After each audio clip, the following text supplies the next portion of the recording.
Hello, and welcome back to Bedtime Story. Before we begin tonight's tale, I'd love to know where you're listening from. If these stories have become part of your nightly routine, consider leaving a like and subscribing. It really helps the channel. Now get comfortable, settle in, take a deep, calming breath, and let's begin. In this new story, on July 15th, 2021, investigators with the West Virginia State Police opened an incident file that, according to the initial dispatch summary, contained no evidence of a crime, no injured victims, and no immediate threat to public safety. The case began after 11 unrelated residents living throughout Mill Creek Hollow contacted Greenbrier County Emergency Communications within a period of less than 40 minutes. Each caller reported experiencing an unusual event shortly before 10 o'clock that evening. Although every report came from a different location, every timeline was nearly identical. At first glance, the calls appeared insignificant. By the end of the following week, however, the investigation would involve state investigators, environmental specialists, and acoustic analysts, all attempting to explain why so many independent witnesses described precisely the same sequence of events. Mill Creek Hollow was a quiet Appalachian community surrounded by dense hardwood forests, narrow valleys, and winding county roads that carried little traffic after sunset. Fewer than 600 people lived within the surrounding area, and most had spent decades in the same homes. Because the valley sat well away from major highways and industrial sites, nighttime conditions remained remarkably consistent throughout the summer. Residents became familiar with the sounds of insects, frogs, distant streams, and occasional wildlife moving through nearby woods.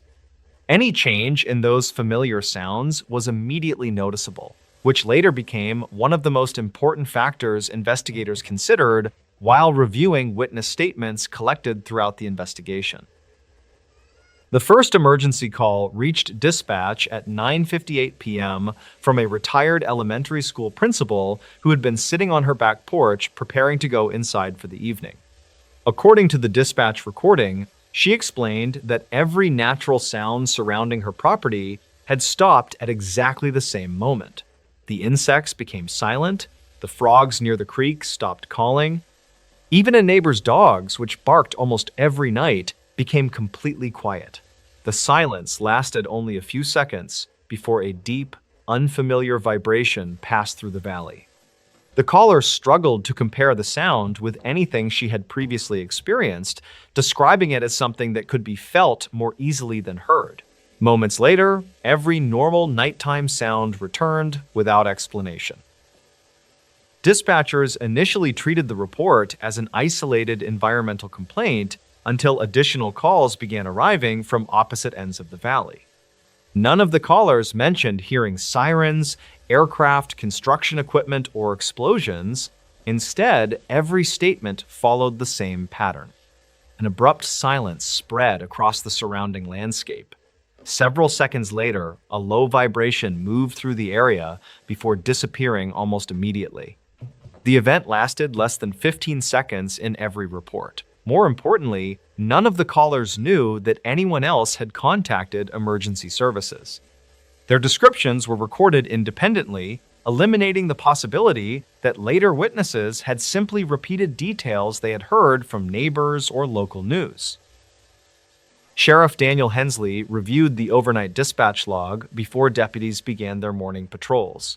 During more than 2 decades in rural law enforcement, he had investigated everything from missing hikers to illegal hunting operations, but he had rarely encountered unrelated witnesses describing an event with such consistency. Rather than dismissing the reports, he instructed deputies to conduct formal interviews with every caller before discussing the details publicly. Investigators intentionally avoided mentioning information collected from previous witnesses, allowing each resident to describe the experience using their own words.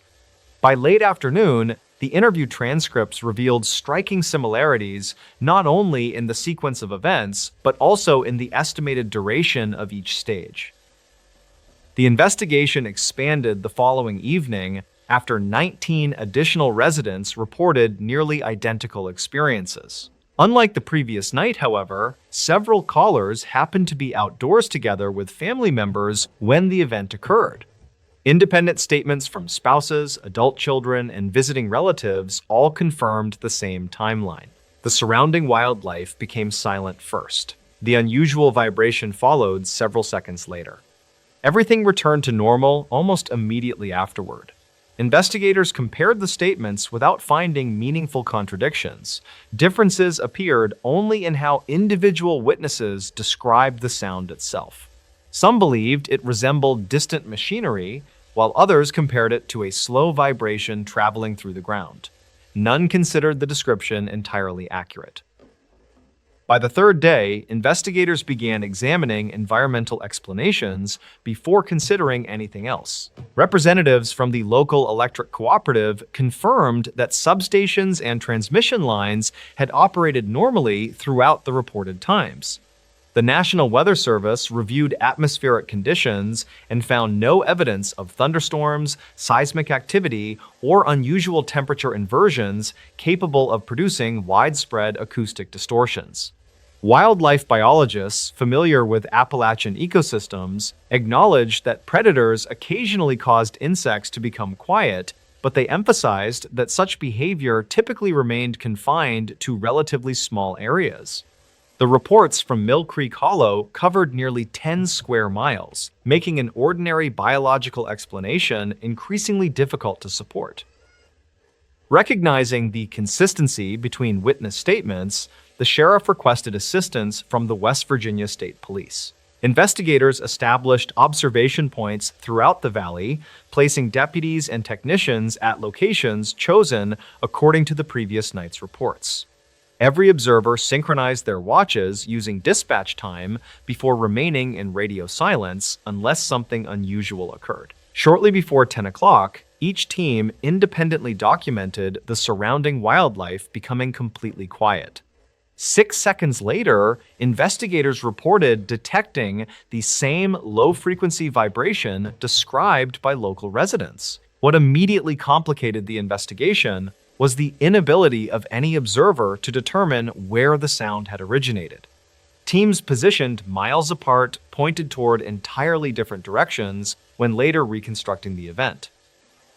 State investigators responded by installing professional digital recording equipment capable of measuring both sound intensity and arrival time with remarkable precision. 6 recording stations operated continuously across the valley during the following 2 evenings. Analysts expected that multiple synchronized recordings would allow them to calculate the exact location from which the sound originated. Instead, laboratory analysis produced an unexpected result. Every recorder captured the vibration at nearly the same instant, with timing differences so small they fell within normal equipment tolerance. According to the acoustic specialists reviewing the evidence, no single source located anywhere within the valley could have produced those recordings under ordinary physical conditions. Regional news organizations soon learned about the unusual investigation and sent reporters to Mill Creek Hollow hoping to document the phenomenon. Residents cooperated willingly, though most expressed curiosity rather than fear. Investigators remained careful not to encourage speculation, repeatedly emphasizing that they were examining an unexplained environmental event rather than a criminal matter. Ironically, during the 3 nights television crews remained in the valley, nothing unusual occurred. Normal summer sounds continued uninterrupted until sunrise, leading several reporters to conclude that the earlier witness statements had likely resulted from coincidence combined with heightened public attention. Only 2 nights after the media left, the phenomenon returned one final time. Recording equipment once again captured the sudden silence, followed by the same low-frequency vibration. This time, however, analysts identified one significant difference. The vibration lasted barely half as long as every previous recording collected during the investigation. No additional reports followed. The unexplained event that had occurred repeatedly over 6 consecutive July nights simply ended without warning. Investigators continued monitoring the valley for several more weeks without documenting another occurrence. The official investigation remained active until early October, while specialists from several agencies completed independent reviews of the collected evidence. Engineers ruled out industrial sources. Wildlife experts rejected known animal behavior. Meteorologists found no atmospheric conditions capable of explaining these synchronized witness reports. Acoustic analysts concluded only that the recordings could not be reconciled with a conventional point source.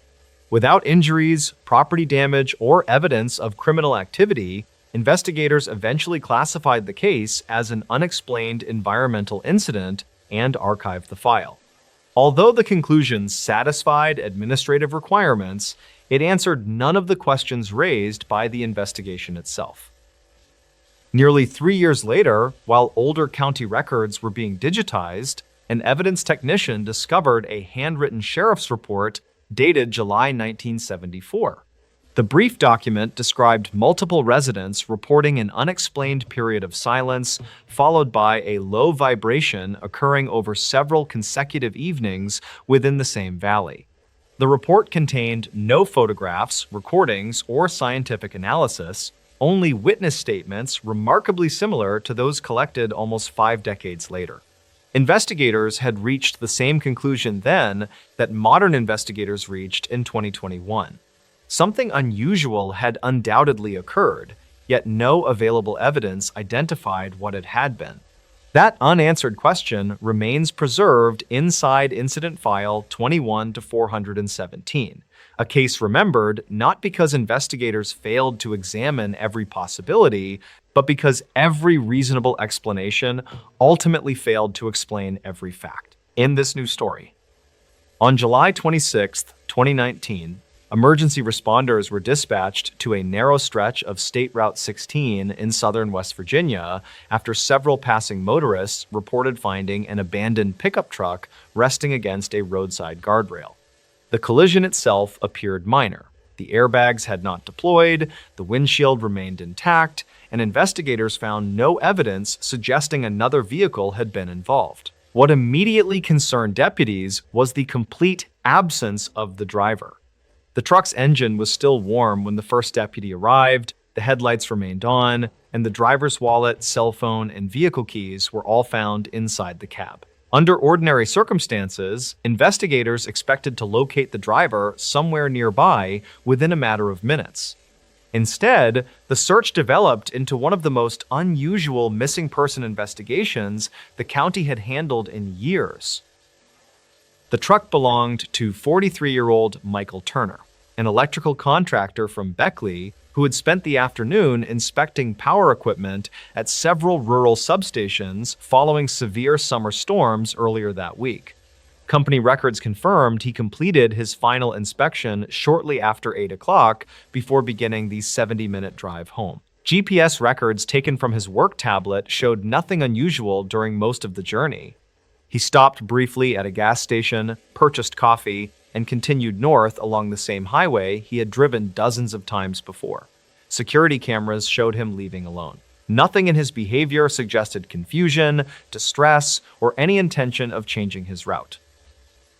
Deputies began searching the immediate area under the assumption that Turner had been injured and wandered into the surrounding woods seeking help.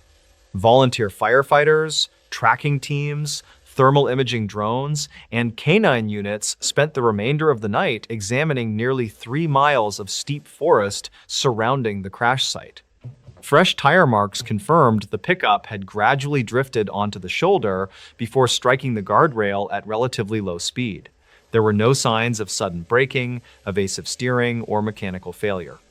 More puzzling still, investigators found only a single set of footprints leading away from the driver's door. Those tracks continued for approximately 80 yards before ending abruptly on a patch of exposed rock where tracking dogs lost the scent entirely. During the following morning, accident reconstruction specialists examined the vehicle in greater detail. They found no evidence of intoxication, medical distress, or equipment failure. The truck contained unopened groceries, work documents neatly organized on the passenger seat, and a cooler holding medication Turner was expected to take that evening. His wedding ring remained on the center console after he had apparently removed it while working earlier that day, a habit his wife later confirmed. Everything inside the truck suggested a man expecting to arrive home within the hour. Nothing suggested someone preparing to disappear voluntarily. Investigators next focused on Turner's digital activity. His mobile phone had stopped transmitting only moments before deputies arrived, but technicians recovered location data covering the final 30 minutes of his drive. The information revealed something unexpected. Although the truck had remained on State Route 16, the phone's internal compass repeatedly registered abrupt directional changes inconsistent with the road itself. Analysts initially suspected a software error until identical anomalies appeared in data collected from Turner's dashboard navigation system. Whatever caused the irregular readings affected two independent devices operating through different sensors. Engineers were unable to reproduce the malfunction during later testing. As search operations expanded, detectives interviewed motorists who had driven the same stretch of highway that evening. Most remembered nothing unusual beyond the abandoned pickup. One witness, however, provided a timeline that complicated the investigation. Traveling approximately 15 minutes behind Turner, she recalled passing the same white pickup twice within less than 10 minutes, despite remaining on the same road without making any turns. Investigators verified her route using toll records and fuel receipts. According to every available record, she could not have encountered the same vehicle twice unless one of the two timelines was incorrect. Yet, surveillance footage from a convenience store confirmed the time she entered the highway matched her statement almost exactly. State police analysts reviewed traffic cameras from neighboring counties, hoping to establish Turner's complete route. Every camera showed the pickup exactly where investigators expected until the final 12-mile section approaching the crash site. No cameras covered that stretch of road directly, leaving investigators to reconstruct events using witness statements, digital records, and estimated travel times. The resulting timeline contained an unexplained gap of nearly 26 minutes. Based on the distance involved, Turner should have reached the crash location long before emergency calls were placed. No evidence explained where he had been during those missing minutes. Search teams remained in the area for 12 consecutive days. Helicopters equipped with infrared cameras surveyed nearby ridgelines, dive teams searched ponds and abandoned quarry pits. Hundreds of volunteers walked carefully spaced grid patterns across dense woodland. Despite covering more than 1,800 acres, investigators recovered nothing beyond the original footprints ending on exposed stone. The absence of additional physical evidence gradually shifted attention away from the surrounding forest and toward the unanswered questions contained within the timeline itself. Several months later, forensic analysts completed a detailed examination of the pickup's onboard computer. Among thousands of ordinary vehicle records, technicians discovered that every electronic system inside the truck had briefly lost synchronized time shortly before the collision. The discrepancy lasted only 43 seconds before correcting automatically. Individually, such errors occasionally occurred in modern vehicles. What attracted investigators' attention was that Turner's phone, work tablet, and dashboard navigation system all recorded nearly the same unexplained interruption within the same minute. Specialists from both the vehicle manufacturer and the software companies involved agreed on only one point. They had never encountered identical timing anomalies across 4 independent electronic systems operating simultaneously. The investigation officially remains open. Michael Turner has never been located, and no evidence has emerged indicating he intentionally disappeared or became the victim of a known crime. His truck still sits inside a secured evidence facility, preserved because investigators believe advances in digital forensics may someday explain details that current technology cannot. The official case file concludes with a straightforward assessment stating that the available evidence is insufficient to determine what occurred during the final half hour of Turner's journey. For the detectives who worked the investigation, however, the unanswered questions begin much earlier than the crash itself. They begin with the missing 26 minutes, a routine drive home, and one of the darkest July nights the county has ever tried to explain. In this new story, every July, millions of Americans leave home believing the most dangerous part of their vacation will be heavy traffic, bad weather, or a flat tire somewhere along an unfamiliar highway. Most return with photographs, souvenirs, and stories they'll happily tell for years. Others return with experiences they rarely mention, not because no one would believe them, but because they still cannot explain what happened. Over the last 4 decades, sheriff departments, state police agencies, and local newspapers across the United States have quietly documented dozens of unusual reports connected to July road trips. None were ever officially linked together. Different states, different highways, different families. Yet, investigators reviewing the records years later noticed something unsettling. Every witness insisted their trip changed forever after making one decision they believed was completely ordinary. The first case began during the second week of July 2015. Robert and Lisa Campbell had spent nearly 6 months planning a 2-week road trip from Missouri to Yellowstone National Park. Both were recently retired school teachers who preferred scenic backroads over busy interstates. Their travel journal, recovered months later by relatives, documented nearly every stop along the journey, including restaurants, fuel receipts, hiking trails, and conversations with local residents. It would eventually become one of the most detailed records investigators had available. On July 10th, shortly after leaving eastern Wyoming, the couple stopped at a small family-owned diner where another customer suggested a little-known scenic highway that crossed hundreds of miles of open prairie before reconnecting with the interstate farther north.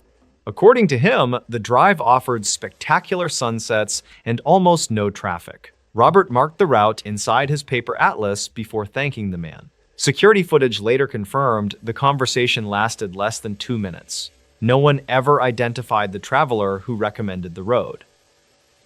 The first 100 miles were exactly as promised. Endless grasslands stretched toward distant mountains, while the evening sun painted the horizon deep shades of orange and gold. Robert stopped several times to photograph abandoned barns, windmills, and grazing antelope. Lisa continued writing inside her travel journal, describing the highway as one of the quietest roads they had ever driven. Shortly before sunset, she noted something unusual. They had not passed another moving vehicle for nearly 40 minutes, despite traveling during the busiest vacation month of the year. Around 8:30, they reached a weathered service station standing alone beside the highway. Its fuel pumps had been removed years earlier, but the building itself appeared occupied. An elderly woman sweeping the front porch smiled and asked whether they were heading north. When Robert answered yes, she quietly suggested they continue driving until reaching the interstate without stopping again, regardless of what they might see along the road. Lisa later wrote the warning in her journal, adding that the woman refused to explain further before wishing them a safe trip. It seemed like an odd conversation, but neither considered it especially important at the time. Just after darkness settled across the prairie, Robert noticed headlights appearing several miles behind them. The vehicle never seemed to get closer, despite maintaining exactly the same speed for nearly 20 minutes. Whenever Robert slowed slightly, the distant headlights slowed as well. When he accelerated, they accelerated too. Curious, he eventually pulled onto the shoulder, expecting the other driver to pass.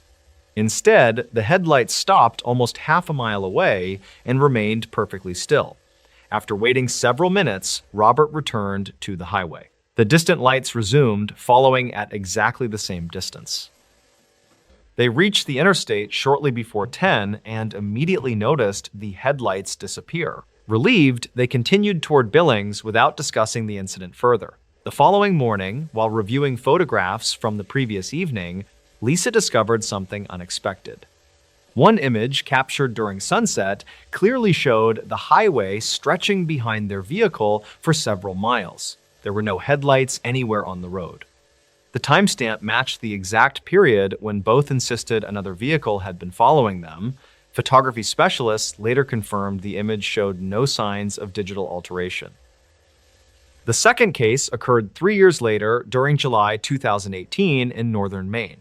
Brothers Kevin and Thomas Riley planned a fishing trip near the Canadian border. Their route crossed long stretches of forest where gas stations became increasingly rare after sunset. Shortly after 9, they stopped at a lonely convenience store to buy coffee and ask about the quickest route to their rented cabin. The cashier looked toward the parking lot before asking whether they had seen an older green station wagon parked outside. Both brothers turned toward the windows. The parking lot contained only their pickup truck. When they answered no, the cashier quietly apologized and changed the subject. Less than an hour later, Kevin noticed an older green station wagon parked beside the highway with its hood raised. Assuming someone needed assistance, he slowed almost to a stop. Before either brother could open the doors, another pickup traveling in the opposite direction repeatedly flashed its headlights. The driver leaned out his window and shouted only 3 words, "Keep driving now." Kevin accelerated without hesitation. When they glanced back through the rear window, less than 30 seconds later, the station wagon had disappeared. The shoulder where it had been parked stretched empty beneath the moonlight. State police later confirmed no disabled vehicles were reported anywhere along that section of highway that evening. The final case came from southern West Virginia during July 2022.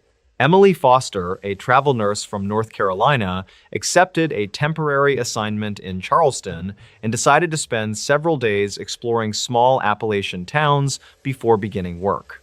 Unlike the previous witnesses, Emily carried a dashboard camera recording continuously throughout the trip.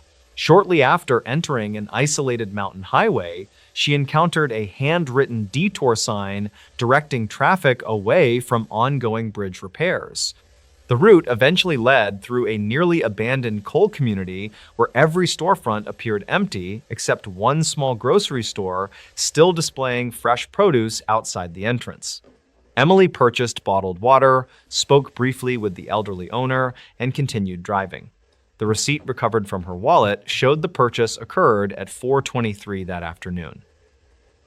3 weeks later, curious about the unusual town, Emily attempted to revisit the grocery store while returning home. She never found it. Local residents insisted no grocery had operated there for nearly 15 years. Historical records later confirmed the building had been destroyed during a flood long before Emily claimed to have stopped there. Even more puzzling, the bottled water she purchased remained inside her vehicle, bearing the faded store label investigators could not match to any currently registered business in West Virginia. The receipt identified a tax registration number belonging to a company officially dissolved in 2016. No explanation accounted for how she obtained either item. Years later, a transportation researcher comparing unusual travel reports noticed an unexpected connection linking all 3 cases. None involved violence, none resulted in disappearances.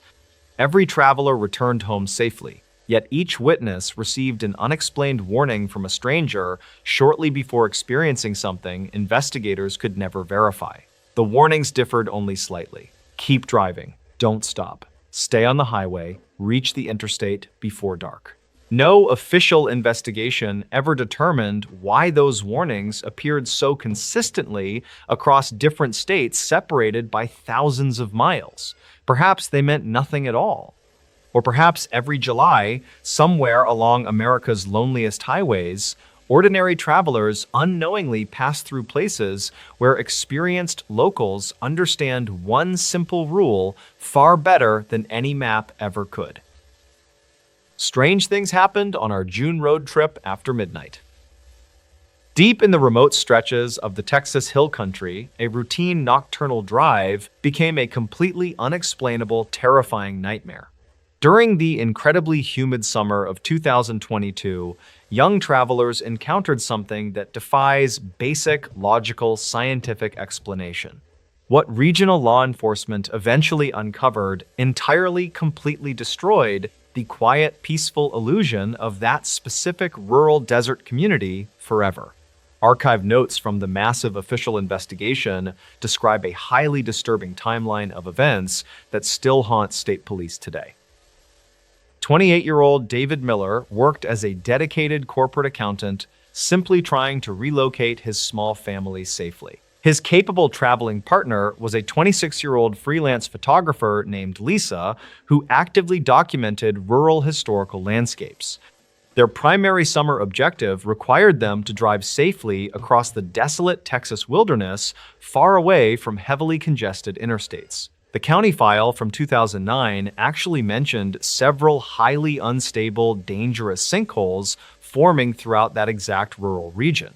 They arrived on June 14th and immediately began carefully plotting their specific nocturnal driving route near a dark limestone canyon. The first quiet, extremely hot evening passed entirely without any significant dangerous incidents as the exhausted travelers drove steadily onward.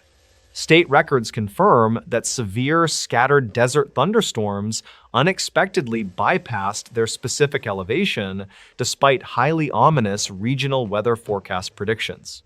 However, Lisa woke up shortly after midnight because she clearly heard strange, heavy scraping sounds echoing near the steep, dusty ridge. She initially assumed a curious, heavy desert animal was aggressively investigating their suddenly stalling vehicle near the rocky, jagged roadside.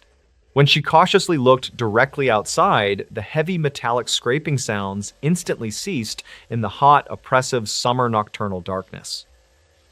David quickly discovered a highly bizarre set of massive deep indentations in the dusty soil the following heavily foggy morning. The strange, unexplainable deep tracks were perfectly circular in shape, and they sank nearly 5 inches into the solid dirt. Some locals claimed a rogue commercial mining outfit operated illegally nearby, but investigators never confirmed those specific wild, unsubstantiated rumors. David carefully photographed the bizarre, dusty, massive footprints and noted that the stride length indicated a massive, heavy industrial machine. He calmly, rationally theorized that some unknown automated logging equipment might have dangerously crossed their remote territory completely unexpectedly overnight. The highly stressful situation escalated drastically during that dark night when an awful chemical smell suddenly arrived continuously inside there. Reportedly, the foul, suffocating odor tightly resembled burning synthetic plastic mixed heavily with the sharp scent of raw industrial sulfur. Both dedicated travelers immediately started coughing violently and aggressively, struggling to breathe properly inside their completely sealed heavy vehicle cabin. Lisa quickly grabbed her portable emergency radio to call for immediate outside medical assistance, but only received loud, aggressive static.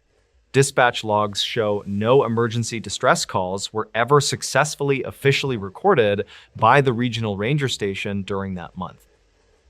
Suddenly, a massive, unseen, heavy physical force violently shook the solid asphalt ground and partially cracked their rigid windshield frame.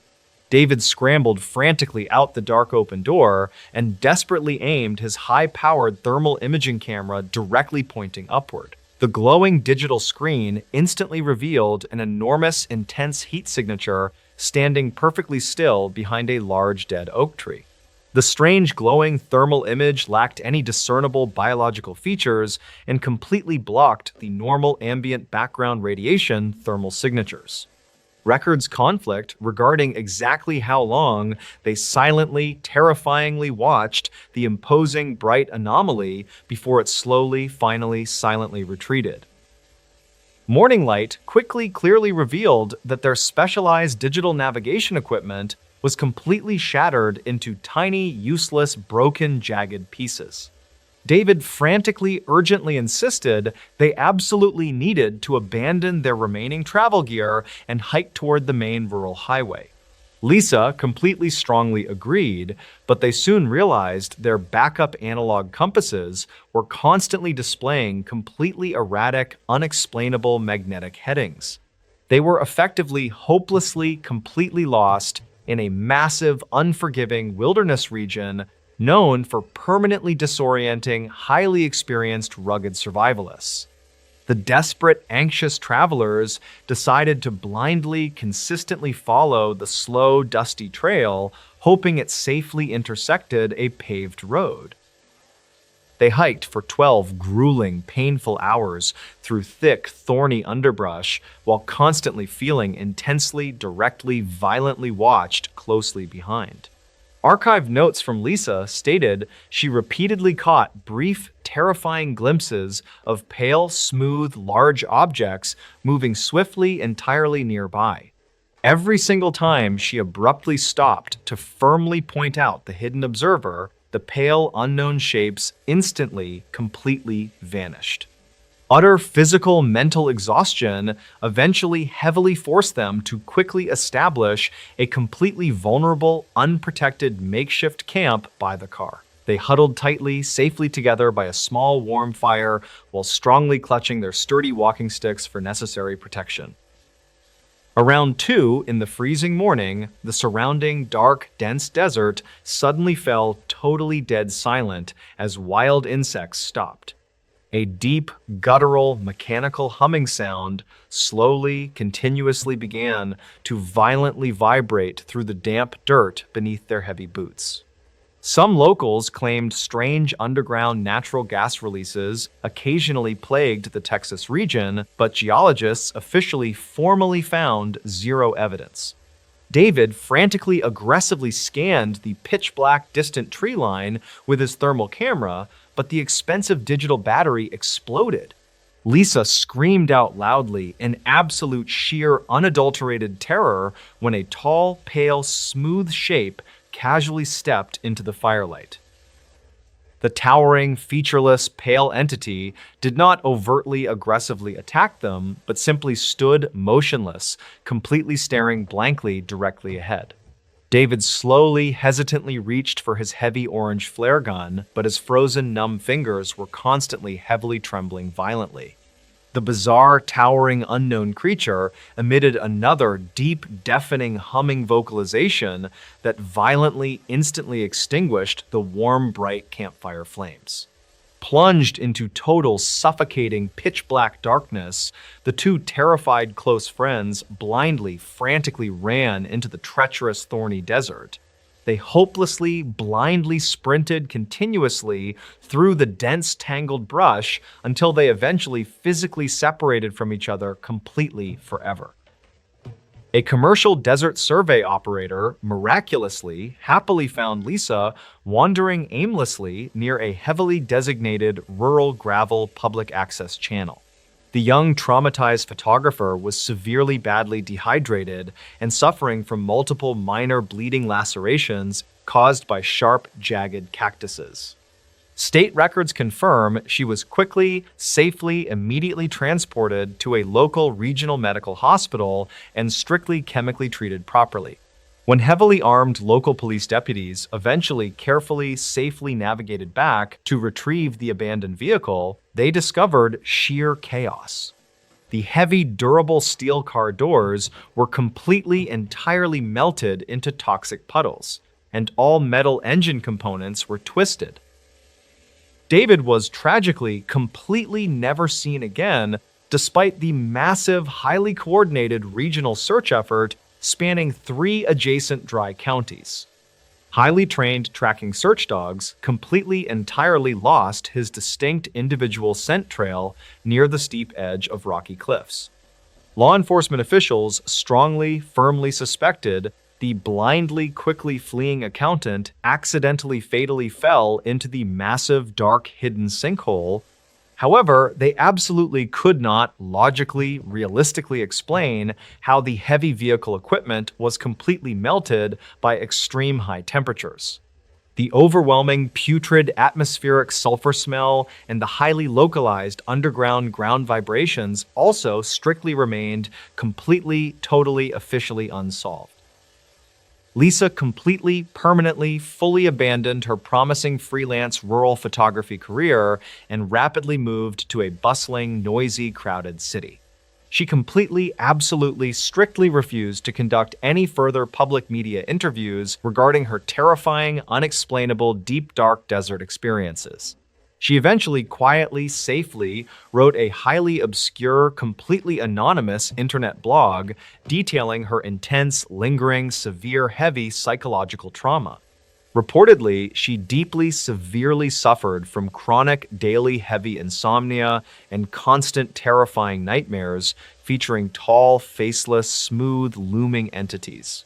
Dispatch logs regularly show she frequently, frantically called local urban police authorities, continually complaining about strange, heavy mechanical vibrations. The deep, dark Texas hill country deserts remain mostly completely, thoroughly uncharted and deeply, heavily feared by many veteran guides. Experienced local rural tour operators actively, aggressively, strictly discourage overly ambitious amateur novice tourists from widely exploring that specific area. Official public-state records conflict regarding the actual total, highly accurate number of missing persons cases strictly linked to wilderness. Some ambitious, independent, amateur internet investigators occasionally dangerously completely venture into the dark region, hoping to finally capture definitive evidence. Most of them always safely return completely empty-handed, while a few others quickly emerge with deeply unsettling, disturbing stories. The absolute, total, complete lack of any definitive hard physical evidence heavily, continually, profoundly frustrates those who genuinely believe Lisa. The destroyed, shattered digital thermal camera conveniently, completely, permanently erased any potential digital visual proof of the giant heat signature. Vociferous internet online skeptics constantly, loudly, aggressively argue that sheer blind panic and total utter darkness easily successfully transformed reality. Archive notes carefully, thoroughly gathered from the official local police investigation confidently, strictly concluded that an undocumented toxic gas leaked.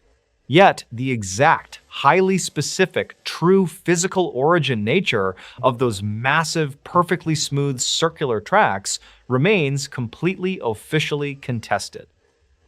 University biology science experts quickly, easily, permanently dismiss the crazy, ridiculous, bizarre idea of a completely unknown massive desert animal.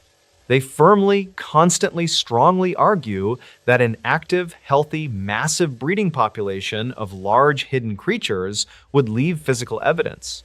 No unusual animal organic hair samples or strange skeletal biological bone remains have ever been definitively, positively, completely, conclusively linked.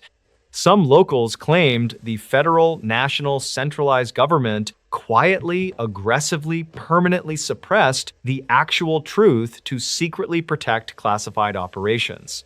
Investigators never confirmed any grand, illegal, hidden conspiracy and simply safely, permanently, officially closed the bizarre, terrifying Texas desert case. The completely destroyed vehicle remains permanently locked securely inside a heavily guarded regional police evidence facility building completely indefinitely today. The thick steel chassis is completely severely warped and violently twisted in ways that heavily confuse professional, licensed structural engineers. They absolutely cannot logically, mathematically explain the immense localized heat signatures required to permanently warp such durable, thick commercial steel. The strange chemical residue carefully extracted from the melted doors completely lacks any known, recognizable, earthly, scientific, periodic table components. Law enforcement officials strongly, silently, actively discourage any independent laboratory scientists from officially testing the highly unusual toxic chemical samples. The specific isolated stretch of rural, unmarked desert highway remains completely officially closed to all civilian commercial traffic passing today. Heavy concrete barricades severely, completely restrict access to the dusty, dark path where the terrified couple originally became lost. Dispatch logs occasionally record highly unusual frantic phone calls from nearby rural ranchers complaining about strange bright nightly skylights. The massive glowing orbs reportedly silently hover directly above the completely restricted desert area before rapidly shooting straight vertically upward. Investigators never confirmed these extremely bizarre, localized aerial phenomena and simply quickly dismissed them as common military night training flares. Lisa constantly refuses to leave her highly secure concrete urban apartment whenever the hot summer season slowly, inevitably descends annually. She strictly, violently demands that every single heavy deadbolt lock remains securely, completely fastened throughout the entire long, dark night. She passionately, completely believes the towering, pale entities are still aggressively, constantly searching for her across the vast, expansive country. Her intense, ongoing, severe psychological therapy sessions carefully attempt to slowly, rationally dismantle her deeply ingrained, absolute paranoid mental delusions, the actual, absolute, terrifying truth hiding deep within that desolate Texas desert wilderness might never be completely, fully mathematically understood. Perhaps some dense, dark, forgotten regions of the deep American wilderness are genuinely safely meant to remain completely, entirely undiscovered. The county file from 2009 explicitly severely warns travelers to completely avoid driving completely alone during dark nights. State records clearly, consistently, actively document a highly disturbing pattern of unexplainable, strange disappearances occurring specifically during extremely hot Junes. The highly dedicated professional regional search teams completely, entirely refuse to officially patrol that specific dark sector after sunset arrives. What people continually reported seeing out there in the massive dark desert still completely, definitively, genuinely makes absolute zero sense. The completely bizarre, tragic Texas desert incident remains a highly popular, terrifying discussion topic on obscure internet online mystery forums. Amateur online sleuths constantly aggressively debate the various conflicting official reports while desperately searching for any hidden, logical, factual clues. Some highly dedicated researchers actively cross-reference these strange coordinate locations with deeply buried historical, indigenous, regional dark folklore stories. They firmly, completely believe the ancient native tribes genuinely knew exactly what terrifying entities lurked inside those specific dark canyons. However, local authorities absolutely strictly prohibit anyone from actively organizing dangerous, large-scale civilian search parties within that restricted region. The quiet, peaceful illusion of a totally harmless, relaxing summer road trip was completely, permanently shattered for that young family. Lisa completely isolated herself from all her remaining worried friends and slowly became a highly reclusive, paranoid urban apartment hermit. She constantly, frequently stares blankly out her heavily locked, reinforced apartment window while quietly listening for any heavy mechanical vibrations. Her completely tragic, deeply terrifying story serves as a highly dark, severe warning for any overly adventurous, naive young travelers. The absolute darkest, unseen, deepest corners of the harsh, remote American environment heavily conceal truly dangerous, unexplainable, ancient, predatory anomalies. What happened in this Appalachian ghost town still terrifies locals today.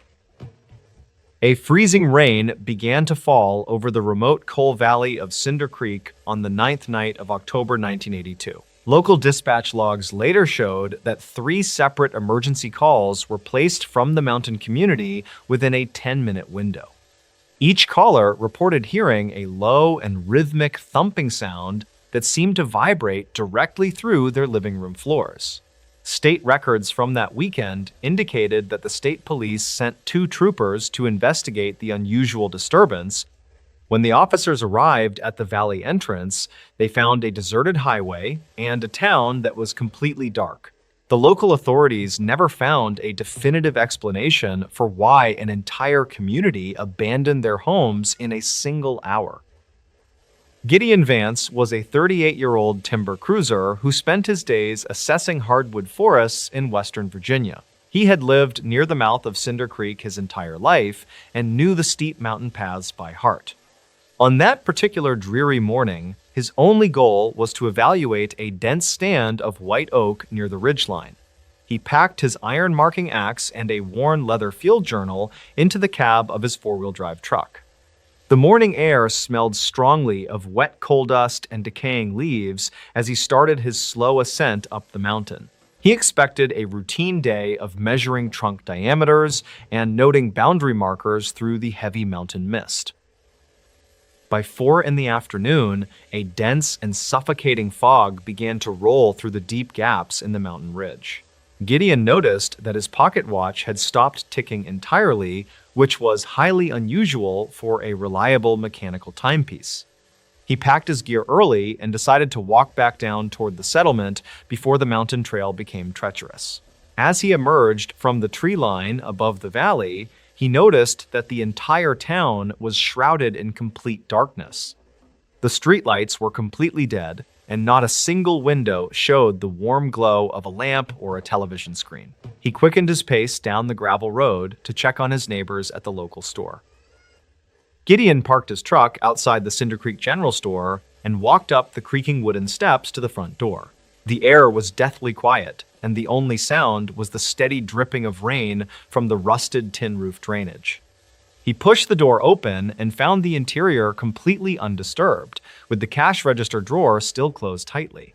A pot of fresh coffee was sitting on the cold burner, and several open ledgers were scattered across the counter. He shouted into the back storage room, but his voice only produced a faint echo against the unpainted wooden walls. He noticed that every single house along the main road had its front door swung wide open to the storm.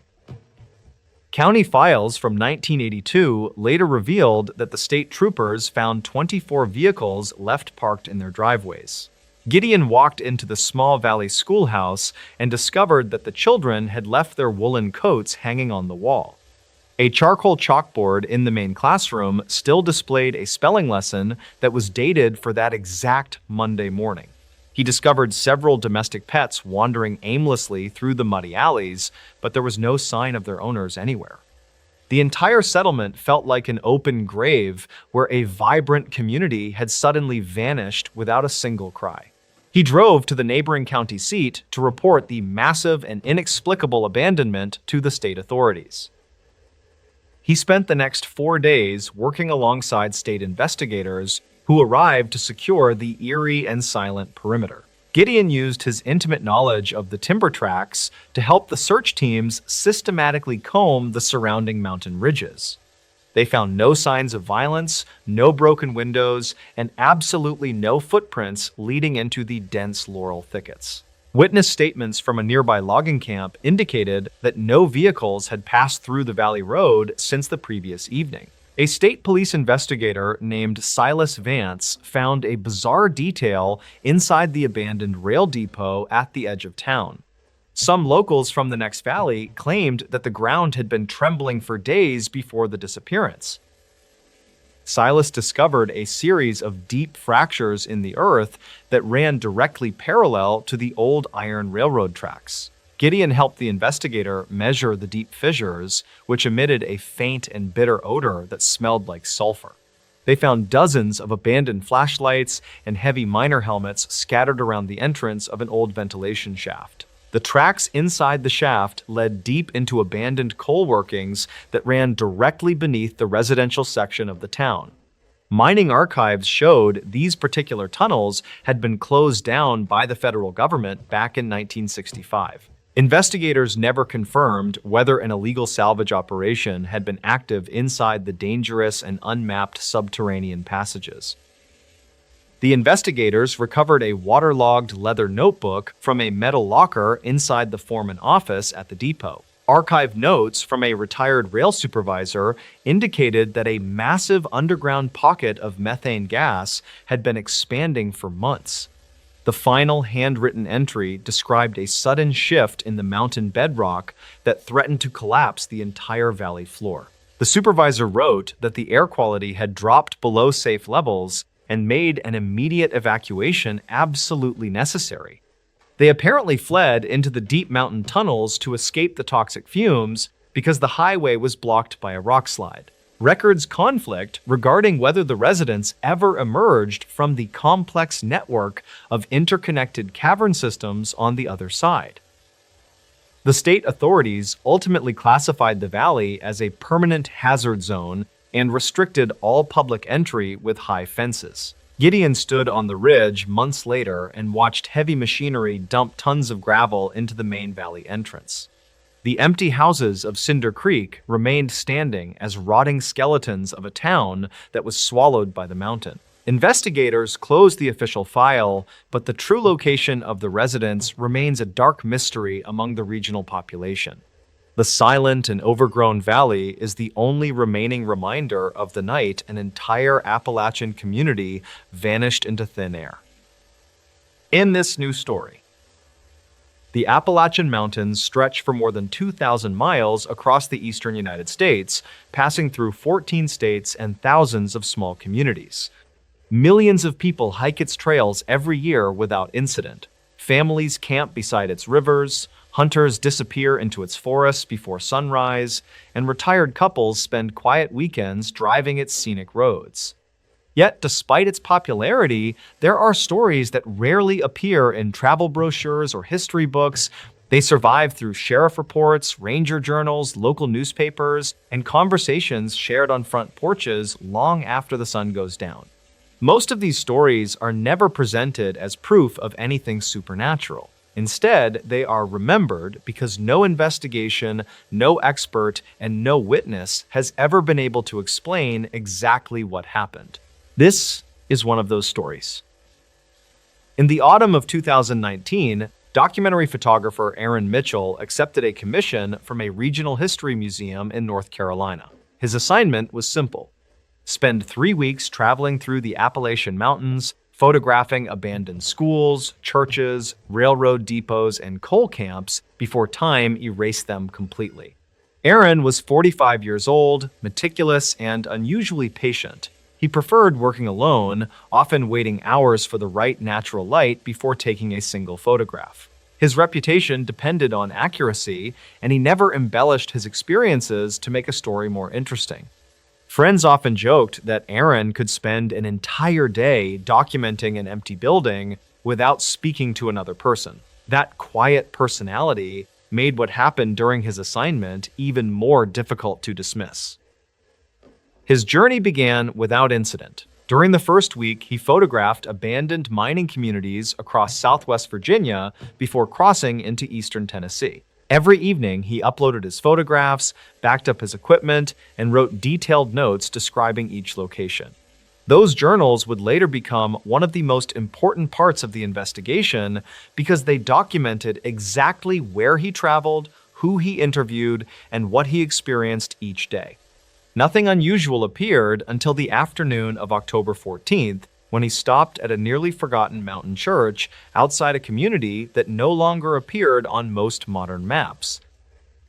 The church had been built during the early 1900s and officially closed more than 20 years earlier after the congregation became too small to maintain the property. Local volunteers still cut the grass several times each summer, but the building remained locked except during occasional historical tours. Aaron spent nearly 2 hours photographing weathered wooden pews, stained glass windows, and handwritten hymn books left inside glass display cases. Before leaving, he met an elderly volunteer named Charles Morgan, who had cared for the property for more than 15 years. Their conversation focused mainly on local history until Charles unexpectedly asked whether Aaron planned to continue driving after sunset. Aaron answered that he hoped to reach another abandoned school nearly 40 miles away before spending the night in a nearby motel. Charles paused before quietly replying, "If you're still in the mountains after dark, don't follow lights that weren't there during the day." Aaron assumed the comment referred to hunters or private property and thanked the man before continuing east. By late afternoon, clouds settled across the ridges while temperatures dropped quickly. Shortly after 7, darkness covered the mountain roads completely. Traffic became almost non-existent, leaving Aaron alone with little more than the sound of tires against damp pavement. Around 8:15, while crossing a narrow ridge, he noticed a single light glowing through the trees several hundred yards above the highway. At first, he assumed it belonged to an isolated farmhouse. Less than a minute later, another light appeared farther along the same ridgeline. Then another. Within 5 minutes, 6 separate lights stretched across the mountainside. None moved, none flickered. They remained perfectly steady despite there being no visible roads or buildings nearby. Aaron stopped at a gravel turnout to photograph the unusual sight. Through the camera's viewfinder, the lights appeared unusually bright against the dark forest. He adjusted focus several times but could not identify their source. They looked too small to be houses and too steady to be flashlights. After taking several photographs, he climbed back into his vehicle and continued driving. Less than 10 minutes later, he rounded another bend and saw the exact same line of lights again, now appearing on a different mountain entirely. He checked his navigation screen to confirm he had continued east without turning around. The map showed no intersections capable of returning him to the previous overlook. Yet the pattern of lights looked identical, right down to their spacing across the ridge. The following morning, Aaron reviewed the photographs over breakfast, expecting to identify distant cabins hidden by darkness. Instead, every image showed an empty mountainside. The trees, ridges, and night sky appeared exactly as he remembered, but the lights themselves were missing. Thinking the camera had malfunctioned, he compared the digital timestamps. They confirmed the photographs had been taken during the exact period he remembered stopping beside the highway. Even stranger, his handwritten journal contained a sketch of the lights drawn immediately afterward while the memory remained fresh. Aaron rarely sketched anything unless he believed it might help identify a location later. Rather than dismissing the incident, Aaron returned to the same overlook the following evening under nearly identical weather conditions. He waited almost 3 hours. The lights never appeared. During the drive back, he stopped at a small diner where several longtime residents gathered each night after work. Curious, he casually mentioned seeing unexplained lights on the mountain. The conversation around him stopped almost immediately. Finally, an older woman seated near the window asked him a question. Were they all in a straight line? Aaron nodded. Without another word, the woman finished her coffee and quietly left the diner. No one laughed, no one offered an explanation. Instead, the owner walked over and changed the subject entirely, asking Aaron where he planned to travel next. Only after the other customers had gone did the owner explain why everyone became uncomfortable. Similar reports had circulated locally for generations. Hunters, utility workers, volunteer firefighters, and even state forestry employees occasionally described rows of steady lights appearing where no structures existed. Search teams sent to investigate never found electrical equipment, campsites, or evidence anyone had been on the ridges at all. Aaron spent the next several days researching county archives instead of photographing abandoned buildings. Inside a historical society office, he discovered newspaper clippings dating back to the 1950s describing unidentified mountain lights observed by unrelated witnesses across different decades. None of the reports claimed anything supernatural. Most suggested atmospheric conditions, distant vehicles, or optical illusions. Yet each investigation reached the same conclusion. No explanation fully matched the observations because the lights often appeared where roads had never existed. One forestry report even noted that helicopters flown over the reported locations during daylight found nothing but dense, untouched forest. When Aaron returned home, he organized the material into a presentation for the museum that had hired him. To the surprise of his colleagues, he removed every reference to the lights before the exhibit opened. Later, one curator asked why he excluded what seemed like the most interesting part of the assignment. Aaron's answer was simple. The photographs couldn't prove what I saw. The witnesses couldn't prove what they remembered. but none of us could explain it either. Years have passed since Aaron's journey through the Appalachians. The museum still displays his photographs of abandoned churches, forgotten schools, and empty coal towns. Visitors admire the images without realizing one chapter of the trip was intentionally left out. Somewhere among those mountains are ridges where experienced hunters refuse to chase distant lights after sunset, not because they believe every story they have heard, but because too many ordinary people with nothing to gain by inventing them, have described the same impossible sight for more than half a century. Perhaps there is a perfectly ordinary explanation waiting to be discovered. Or perhaps the Appalachian Mountains still keep a few stories that no one has ever been able to explain. In this new story, terrifying true encounters from the deep Appalachian Mountains. In 2013, 24-year-old park ranger Elias Thorne was stationed in a remote sector of the Monongahela National Forest in West Virginia. His primary objective involved surveying trail erosion following a series of heavy storms that had compromised the structural integrity of the local ridgelines. Thorne was an experienced outdoorsman who possessed a deep understanding of the regional topography and the inherent risks associated with isolated mountain navigation.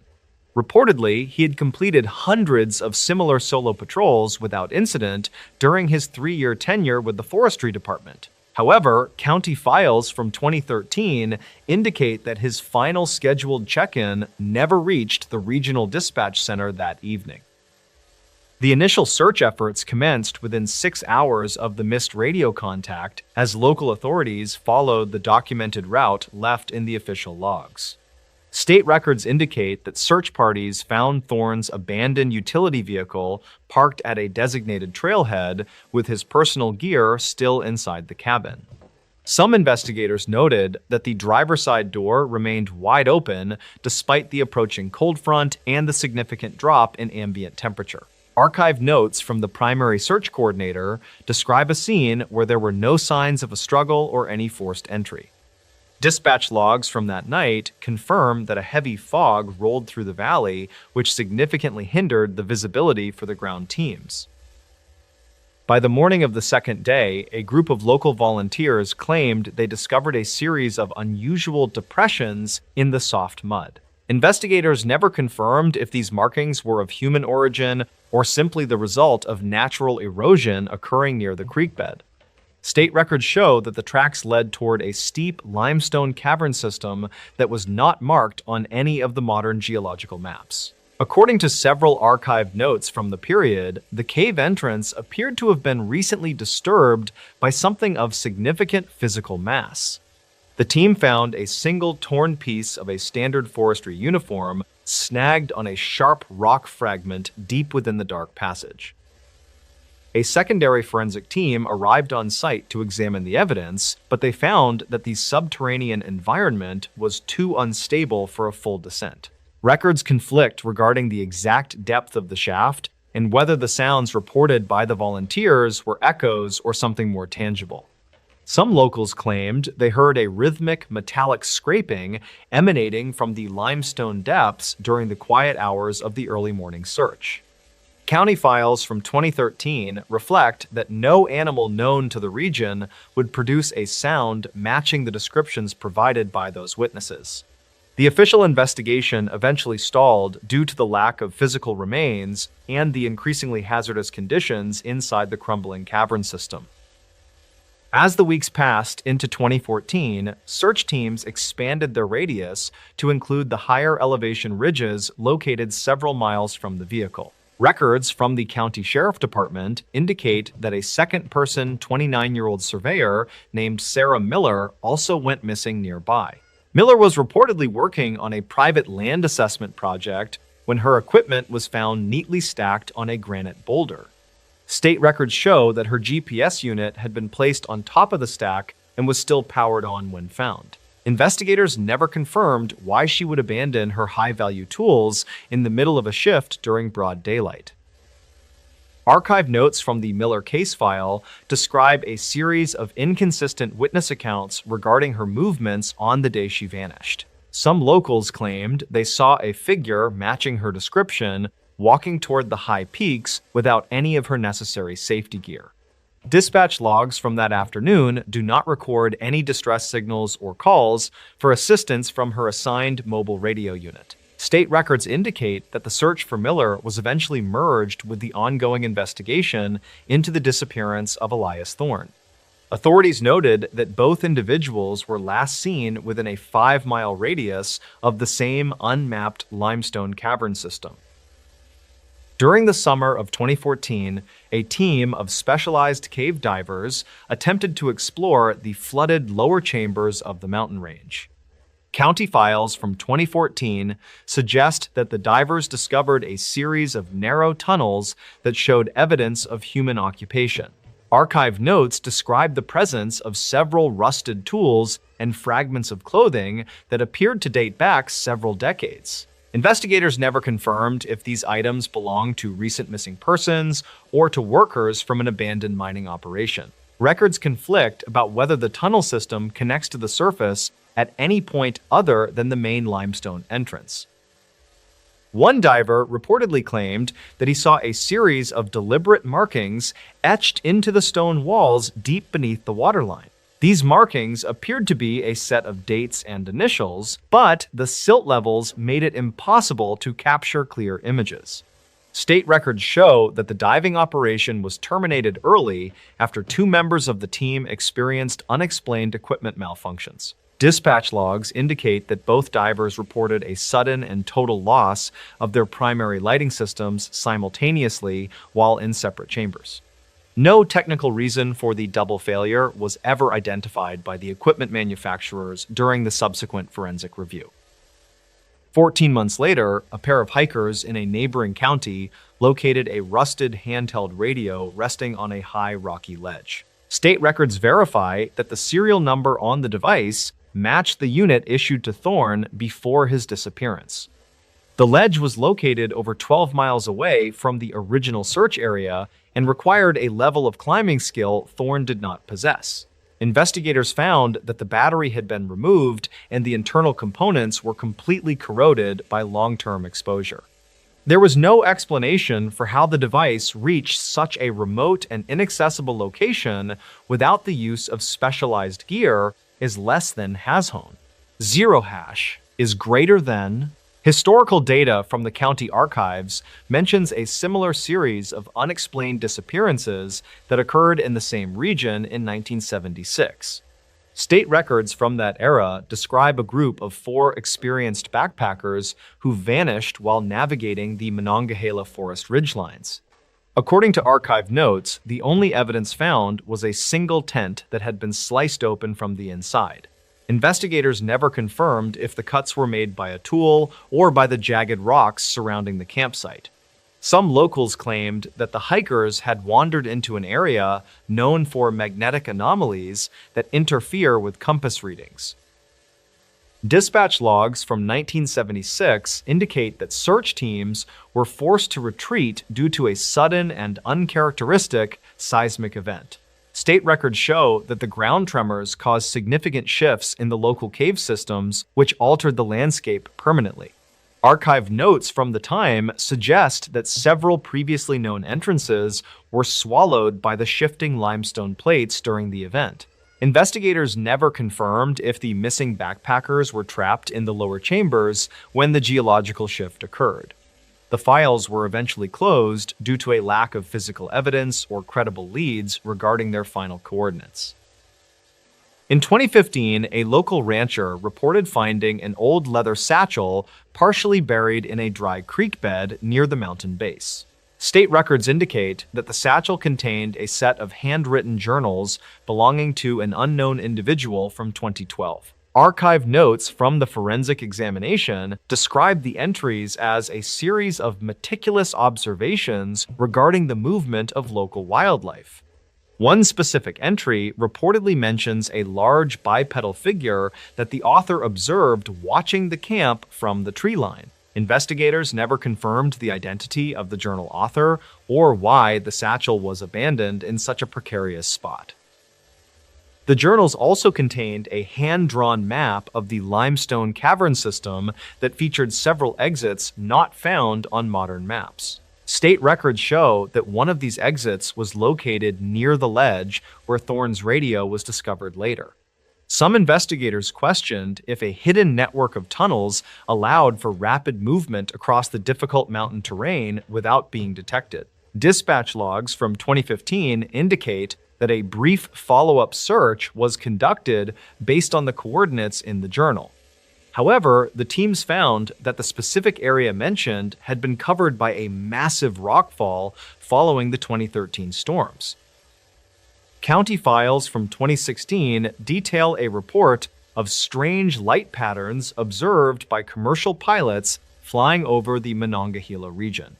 State records indicate that the lights appeared as a series of blue pulses originating from the deep mountain valleys. Investigators never confirmed the source of the illumination, although some suggested it was atmospheric phenomena common to high altitudes. Archive notes from the federal aviation logs show that the pulses did not correspond to any known ground-based signals. These reports coincided with another brief spike in local missing person cases that occurred during the same calendar month. The case of Elias Thorne and Sarah Miller remains open in the state records, although no new leads have surfaced recently. Dispatch logs from the original search are still categorized as incomplete because of the numerous reports that were never officially verified. Some locals claimed that the mountain terrain itself changes during heavy fog, making it nearly impossible for even experienced rangers to navigate. Archive notes from the lead investigator suggest that Thorne might have simply succumbed to the elements after becoming disoriented. However, the lack of a body and the strange placement of his equipment continue to fuel a sense of uncertainty. In this new story, for most Americans, hitchhiking belongs to another era. During the 1960s, 70s, and even into the early 80s, it was common to see travelers standing beside rural highways carrying backpacks, duffel bags, or cardboard signs listing their destinations. Today, the practice has nearly disappeared, replaced by smartphones, ride-sharing apps, and growing concerns about personal safety. Yet, across Appalachia, where isolated roads still connect hundreds of small communities, sheriff departments continue receiving occasional reports involving hitchhikers whose stories leave investigators with more questions than answers. Some reports involve stranded travelers. Others involve motorists who later insisted they picked up someone who seemed perfectly ordinary until the journey took an unexpected turn.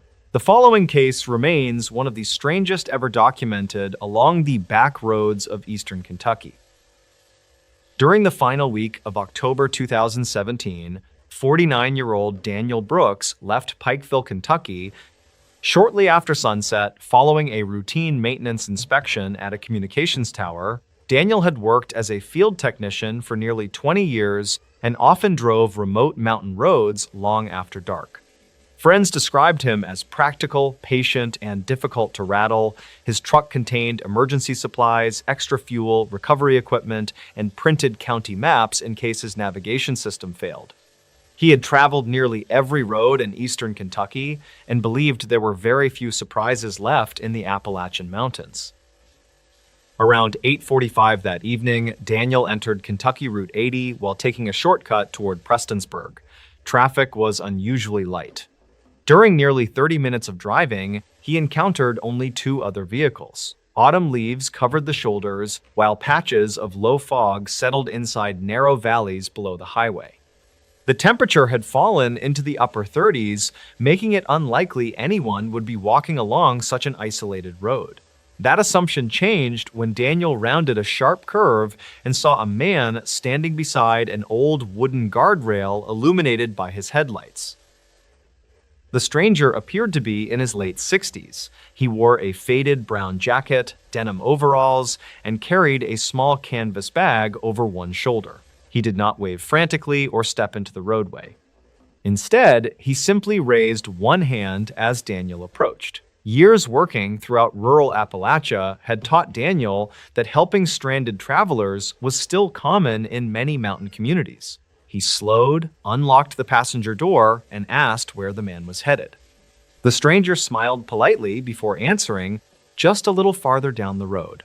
His voice was calm, almost reassuring, with the slow Appalachian accent Daniel had heard throughout his childhood. As they continued driving, the conversation remained surprisingly ordinary. The man introduced himself only as Walter and claimed he had been visiting relatives in a nearby hollow after attending a funeral earlier that afternoon. He spoke about abandoned coal camps, old churches disappearing from the mountains, and how many young people had moved away searching for work. Nothing about the discussion seemed unusual. Daniel later told investigators that Walter sounded exactly like dozens of older residents he had met during years working throughout eastern Kentucky. If anything, he seemed grateful simply to have someone willing to talk during a lonely drive through the mountains. After nearly 15 minutes, Walter pointed toward a narrow gravel road branching away from the highway. There were no reflective signs, no visible houses, and no mailbox identifying the road. Daniel slowed before asking whether anyone actually lived there. Walter quietly nodded and replied, "Used to be a whole community." The answer struck Daniel as oddly phrased. Before he could ask another question, Walter looked toward the dark forest beyond the windshield and added, "Most folks don't stop around here anymore, probably for the best." Daniel offered to drive him farther down the gravel road, but Walter immediately declined. Instead, he asked to be dropped off exactly where the pavement ended. Daniel stopped beside a rusted cattle gate partially hidden beneath vines. Walter thanked him, stepped from the truck, and walked slowly into the darkness carrying the same small canvas bag. Daniel watched through the side mirror until the man disappeared beyond the gate. Satisfied that his passenger had reached home safely, he continued toward Prestonsburg. Less than 5 minutes later, his truck radio suddenly filled with heavy static before clearing on its own. He thought little of it until reaching home later that evening. The following weekend, Daniel mentioned the encounter while working with another technician who had lived in the area his entire life. When he described dropping an older man named Walter near the abandoned gravel road, his coworker became unusually quiet. After several moments, he asked Daniel whether the man had been wearing brown overalls and carrying a faded canvas bag. Daniel answered yes without hesitation. His coworker then explained that the description matched Walter Hensley, a retired coal miner who had died from a heart attack nearly 12 years earlier. At first, Daniel laughed, assuming someone else shared the same name. His coworker insisted there had never been another Walter Hensley living in that hollow.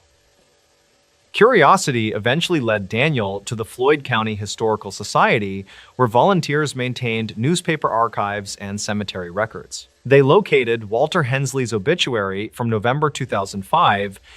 The accompanying photograph showed an older man wearing denim overalls and smiling exactly as Daniel remembered. Even the canvas bag hanging from Walter's shoulder appeared in one family photograph donated decades earlier.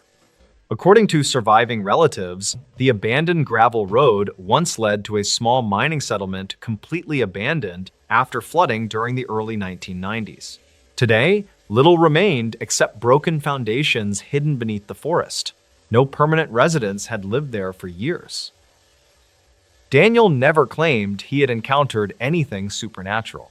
During interviews, he consistently stated that he believed he had given a ride to a real person, someone with a normal voice, ordinary conversation, and detailed knowledge of the surrounding communities.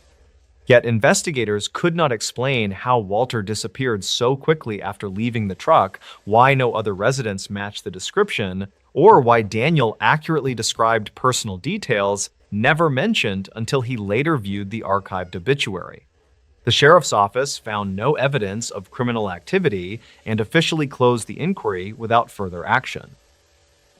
Stories like Daniel's continue circulating throughout Appalachia, often dismissed as misunderstandings, mistaken identity, or memories shaped by lonely mountain roads after dark. Most likely, there are perfectly reasonable explanations for every detail. Even so, experienced deputies, volunteer firefighters, and lifelong residents quietly share one piece of advice with newcomers exploring the back roads at night. If you decide to stop for a hitchhiker, pay close attention to where they ask you to let them out. Because sometimes the destination is no longer there, and sometimes the person thanking you for the ride has already been part of Appalachian history for many years. In this new story, long before GPS-guided drivers through the Appalachian Mountains, locals in southern West Virginia relied on narrow county roads connecting mining towns hidden between steep ridges.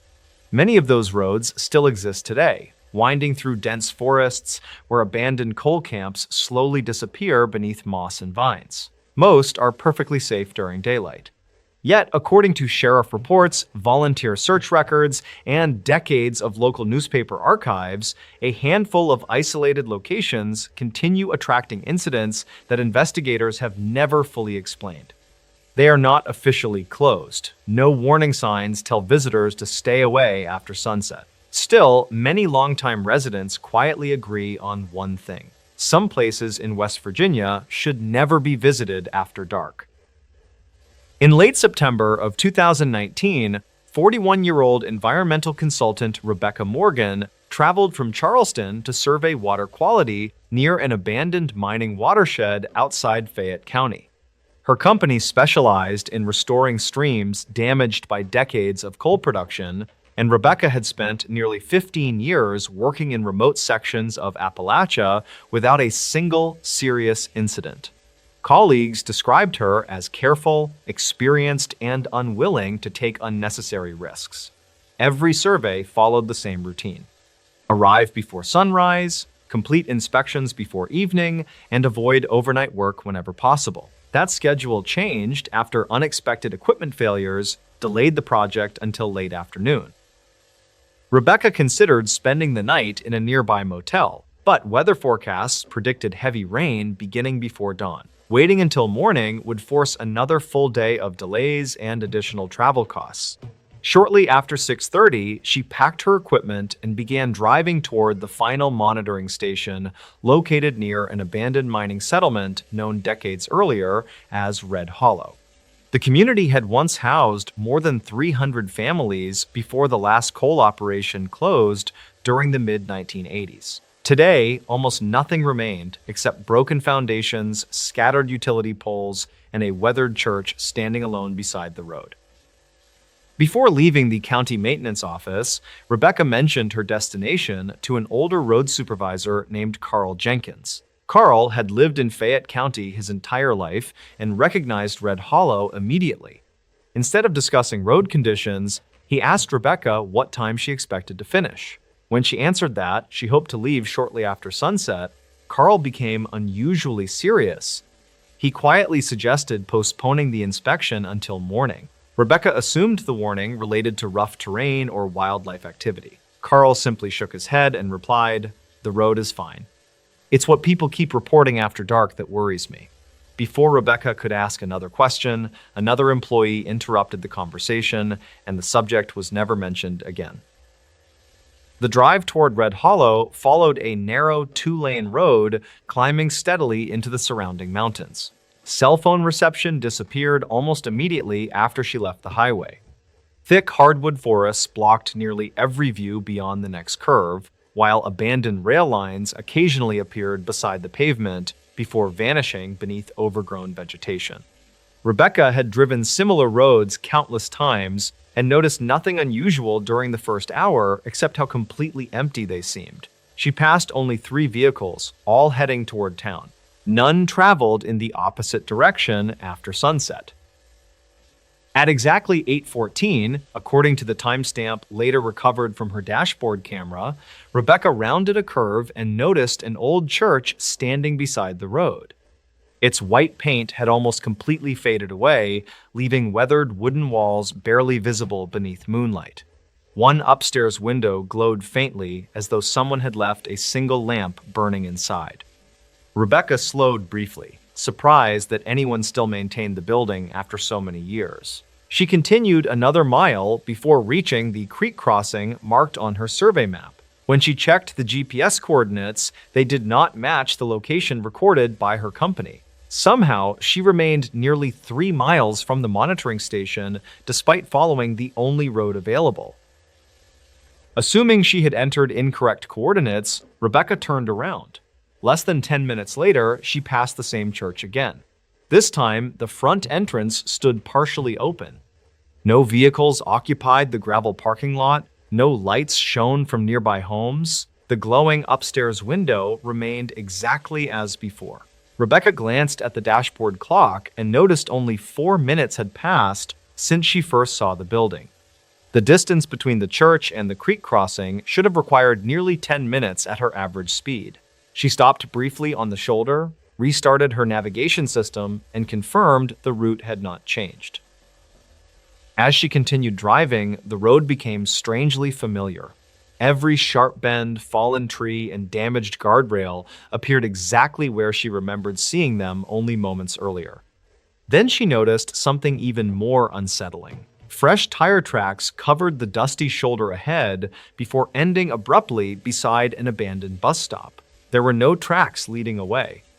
Rebecca stepped out with a flashlight, expecting to find another vehicle hidden among the trees. The forest remained completely silent. Even the usual sounds of insects seemed to disappear. Moments later, her handheld radio emitted several seconds of heavy static before a calm male voice quietly said, "You're going the wrong way." The transmission ended before she could respond. Company records later confirmed nobody else was using that frequency within 50 miles. Rebecca returned to her truck and continued toward the monitoring station without stopping again. Nearly 15 minutes later, she finally reached the location marked on her survey documents. The water sampling equipment remained exactly where technicians had installed it months earlier. She completed the inspection in less than 20 minutes before beginning the return drive. To her surprise, the church had disappeared entirely. The road where it should have stood contained only an empty clearing surrounded by broken stone foundations. State historical records later confirmed a church had once existed there, but burned to the ground during 1993 after being struck by lightning. No rebuilding permits were ever issued. The following week, Rebecca casually described the experience while submitting her field report. Instead of dismissing the story, another environmental consultant admitted witnessing something similar nearly 8 years earlier. Curious, the company's safety manager searched archived incident logs and discovered 3 unrelated employees had reported navigation problems near Red Hollow after sunset over the previous 2 decades. None mentioned ghosts or paranormal activity, all described passing landmarks that later proved no longer existed. The company quietly updated its internal safety guidelines soon afterward.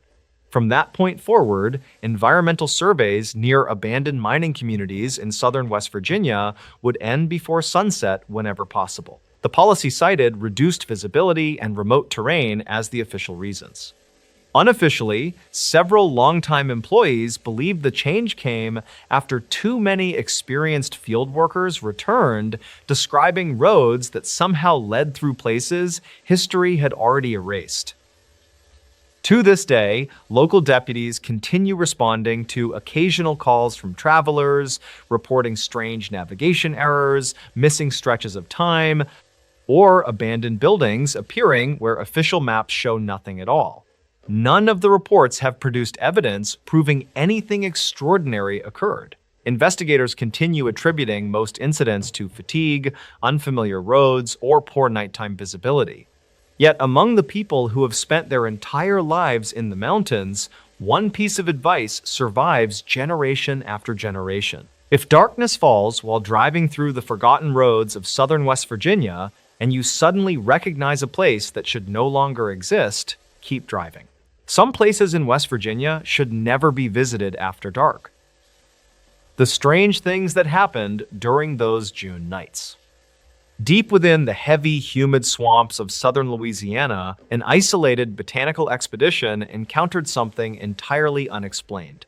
During the sweltering hot summer of 2017, 2 highly dedicated researchers established a remote camp.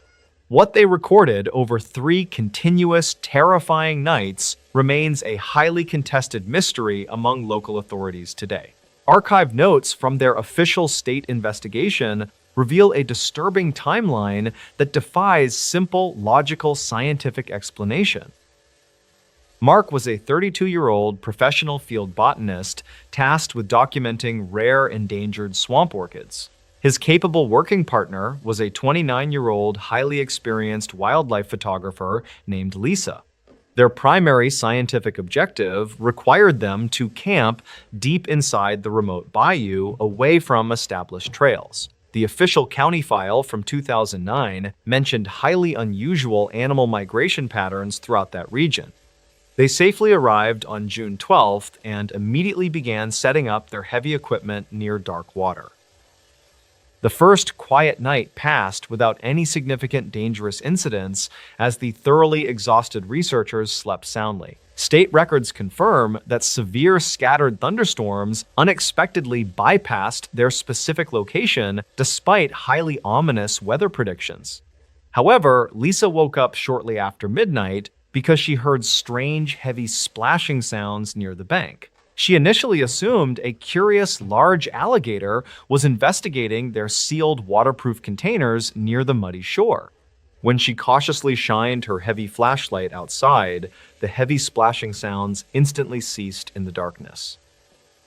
Mark quickly discovered a series of massive, deep indentations in the damp soil the following humid morning. The strange, deep tracks were vaguely humanoid in shape, but they sank nearly 4 inches into mud. Some locals claimed a rogue commercial trapping outfit operated illegally nearby, but investigators never confirmed those rumors. Mark carefully photographed the bizarre muddy footprints and noted that the stride length indicated a tall creature. He calmly rationalized that rapidly rising swamp water might have dangerously distorted ordinary wild animal tracks overnight.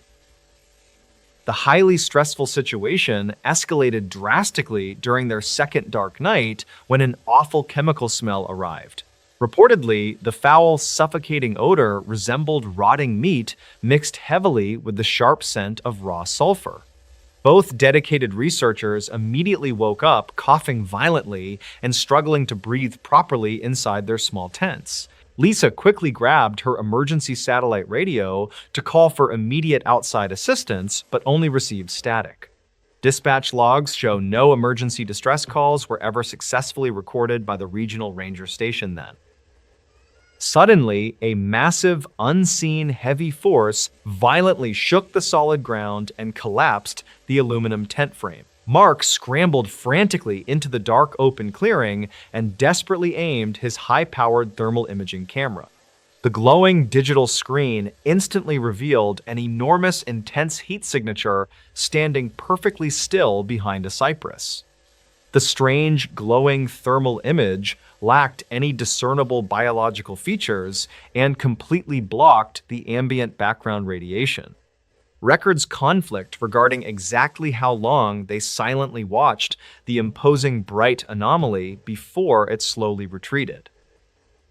Morning light quickly revealed that their specialized digital navigation equipment was completely shattered into tiny, useless pieces. Mark frantically insisted they absolutely needed to abandon their remaining camping gear and hike toward the highway. Lisa completely agreed, but they soon realized their backup analog compasses were displaying erratic magnetic directional headings. They were effectively hopelessly lost in a massive, unforgiving wilderness region known for disorienting, highly experienced survivalists. The desperate, anxious botanists decided to blindly follow the slow river current, hoping it intersected a road. They hiked for 12 grueling, painful hours through thick, thorny underbrush while constantly feeling intensely directly watched. Archived notes from Lisa stated she repeatedly caught brief, terrifying glimpses of pale, smooth objects moving swiftly. Every single time she abruptly stopped to point out the hidden observer, the pale, unknown shapes vanished. Utter physical exhaustion eventually forced them to establish a completely vulnerable, unprotected makeshift camp by the water. They huddled tightly together by a small, warm fire while clutching their sturdy walking sticks for protection. Around 2 in the morning, the surrounding dark, dense woods suddenly fell dead silent as insects stopped. A deep, guttural, mechanical humming sound slowly began to vibrate through the damp dirt beneath their boots. Some locals claimed strange underground natural gas releases occasionally plagued the region, but geologists found no evidence. Mark frantically scanned the pitch-black distant tree line with his thermal camera, but the battery exploded.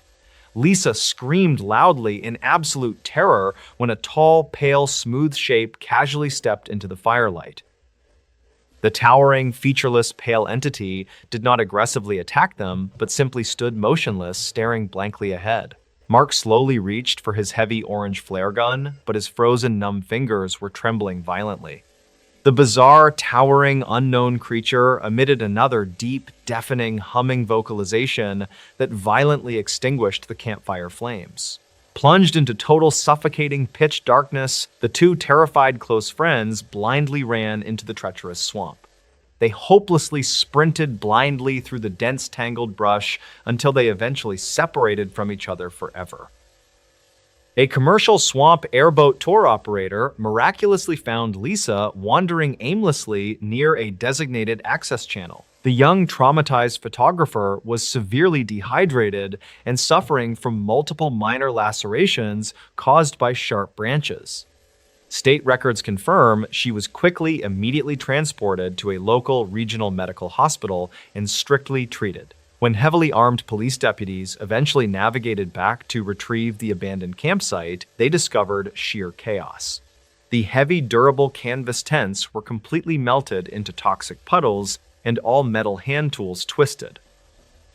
Mark was tragically never seen again, despite the massive, coordinated regional search effort spanning 3 adjacent parishes.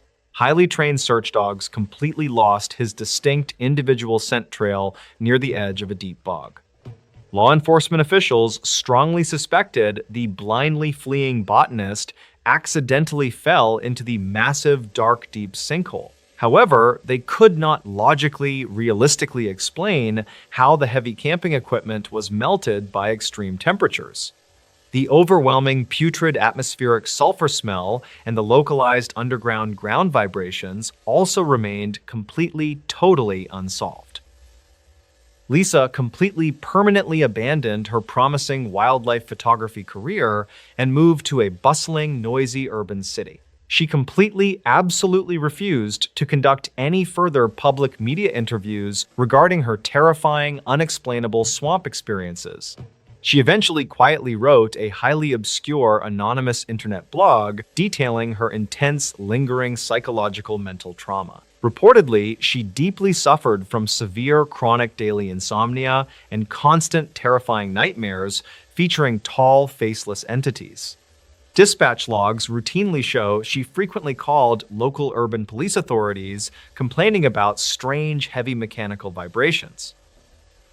The deep, dark Louisiana swamps remain mostly completely uncharted and thoroughly feared by many veteran guides. Experienced local boat tour operators aggressively discourage overly ambitious amateur novice tourists from exploring that bayou.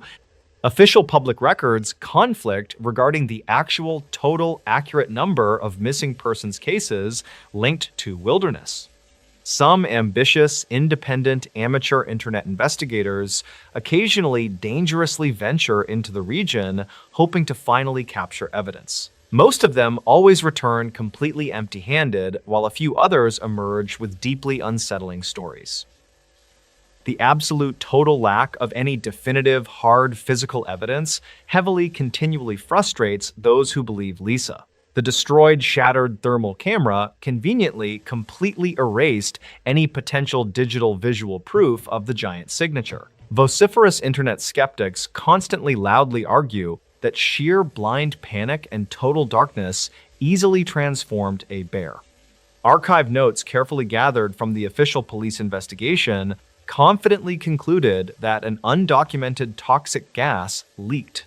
Yet, the exact, specific, true origin nature of those massive, perfectly smooth footprints remains a contested topic. University biology experts quickly, easily dismiss the crazy, ridiculous idea of a completely unknown, massive swamp animal. They firmly, constantly argue that an active, healthy breeding population of large, hidden creatures would leave evidence. No unusual animal hair samples or strange skeletal bone remains have ever been definitively, positively, conclusively linked. Some locals claimed the federal national government quietly, aggressively suppressed the actual truth to secretly protect operations. Official government investigators never confirmed any grand illegal conspiracy and simply permanently closed the bizarre swamp case. In this new story, witnesses still can't explain these ghost encounters. In November of 2012, a remote forestry station near Greenwater, Washington, became the focus of an unresolved investigation. Local authorities received multiple contradictory statements from experienced wilderness professionals who encountered something they simply could not identify on the mountain. Mark Vance was a 34-year-old wildlife biologist who spent weeks tracking nocturnal animal populations across the dense Pacific Northwest Territory. He shared a temporary field cabin with Sarah Jenkins, a 28-year-old forestry technician who mapped severe trail erosion there. According to archive notes, their primary objective was purely scientific and required them to remain outdoors during late-night hours. The environment was notoriously challenging because thick fog frequently rolled through the valley, drastically reducing visibility for anyone in the woods. On the night of November 14, Mark set up motion-activated trail cameras along a deeply isolated ridgeline. Official dispatch logs later confirmed that his radio communication suddenly ceased at exactly 11:45 in the evening that night. Sarah remained at the base cabin, but reportedly noticed an unusual drop in voltage that caused all their electronics to flicker. She attempted to contact him several times, but the radio emitted nothing except a steady, high-pitched static sound instead. State records indicate that weather conditions were completely clear at the base station, which ruled out immediate storm interference entirely. Up on the ridge, Mark reportedly observed a dark silhouette standing completely motionless near one of his newly positioned cameras. He assumed it was a local hiker, so he called out a loud warning about the steep drop-off ahead of them. The figure did not respond to his voice, but it moved backward into the heavy brush with remarkable, silent speed. When Mark walked over to investigate the specific area, he found absolutely no footprints left behind in the damp mud. This detail was particularly baffling because the soil was very soft, meaning any human presence would definitely leave deep impressions. He recovered the camera unit and immediately returned to the base station to review the digital images with Sarah. The county file from 2009 detailed a similar incident where equipment failed, but these current photographs showed something else. The first 3 frames captured a completely blank trail, yet the 4th frame contained a bizarre, distorted visual anomaly. A pale shape was visible beneath the tree line, but its outlines were completely blurred due to unexplained light refraction. Investigators never confirmed if this distortion was caused by a faulty lens mechanism or an actual physical object passing by. Some locals claimed the area was historically prone to unusual magnetic variations that frequently disrupted electronic recording devices there. However, Sarah noticed that the temperature sensors on the camera logged an immediate drop of 20 degrees within 1 minute. The official regional weather data completely contradicted this finding, showing a perfectly stable climate across the entire mountain range. Records conflict regarding whether this brief, localized freeze was an environmental anomaly or simply an instrumentation error by the team. The next morning, the 2 researchers decided to examine the ridge together during the clear daylight hours to find answers. They discovered that several heavy branches near the camera site were cleanly snapped off at a height of 8 feet. No heavy machinery operated in that protected zone, and wildlife officials confirmed no large animals matched that specific damage pattern. Furthermore, the broken wood fibers appeared completely dehydrated, which was highly unusual given the constant dampness of the rainforest. A nearby park ranger later filed an auxiliary report stating he heard low-frequency humming throughout the previous night. By the afternoon, the local sheriff department dispatched a single officer to conduct a routine check of the area. The responding deputy noted that both scientists seemed highly credible and showed no signs of panic or mutual deception. He searched the perimeter for evidence of unauthorized trespassers, but his search yielded absolutely no physical evidence of intruders. The official report concluded that an unknown animal or transient hiker likely caused the disturbance on the ridgeline. However, the file remains open today because several technical contradictions in the equipment logs were never fully explained by experts. Independent analysts don't agree on the actual source of the extreme temperature drops recorded by the field equipment. Some experts believe that a localized thermal inversion occurred, while others maintain that the digital sensor simply experienced a malfunction. We can't definitely prove either theory because the original camera unit was later lost during a routine transport to town. The case remains one of the most unusual mysteries in the region, leaving both witnesses without any clear answers. What hikers reported deep in the wilderness still doesn't make sense. In late summer of 2011, several unrelated hikers reported nearly identical experiences deep within a remote section of western North Carolina. Their accounts were recorded months apart, yet many details appeared unusually consistent.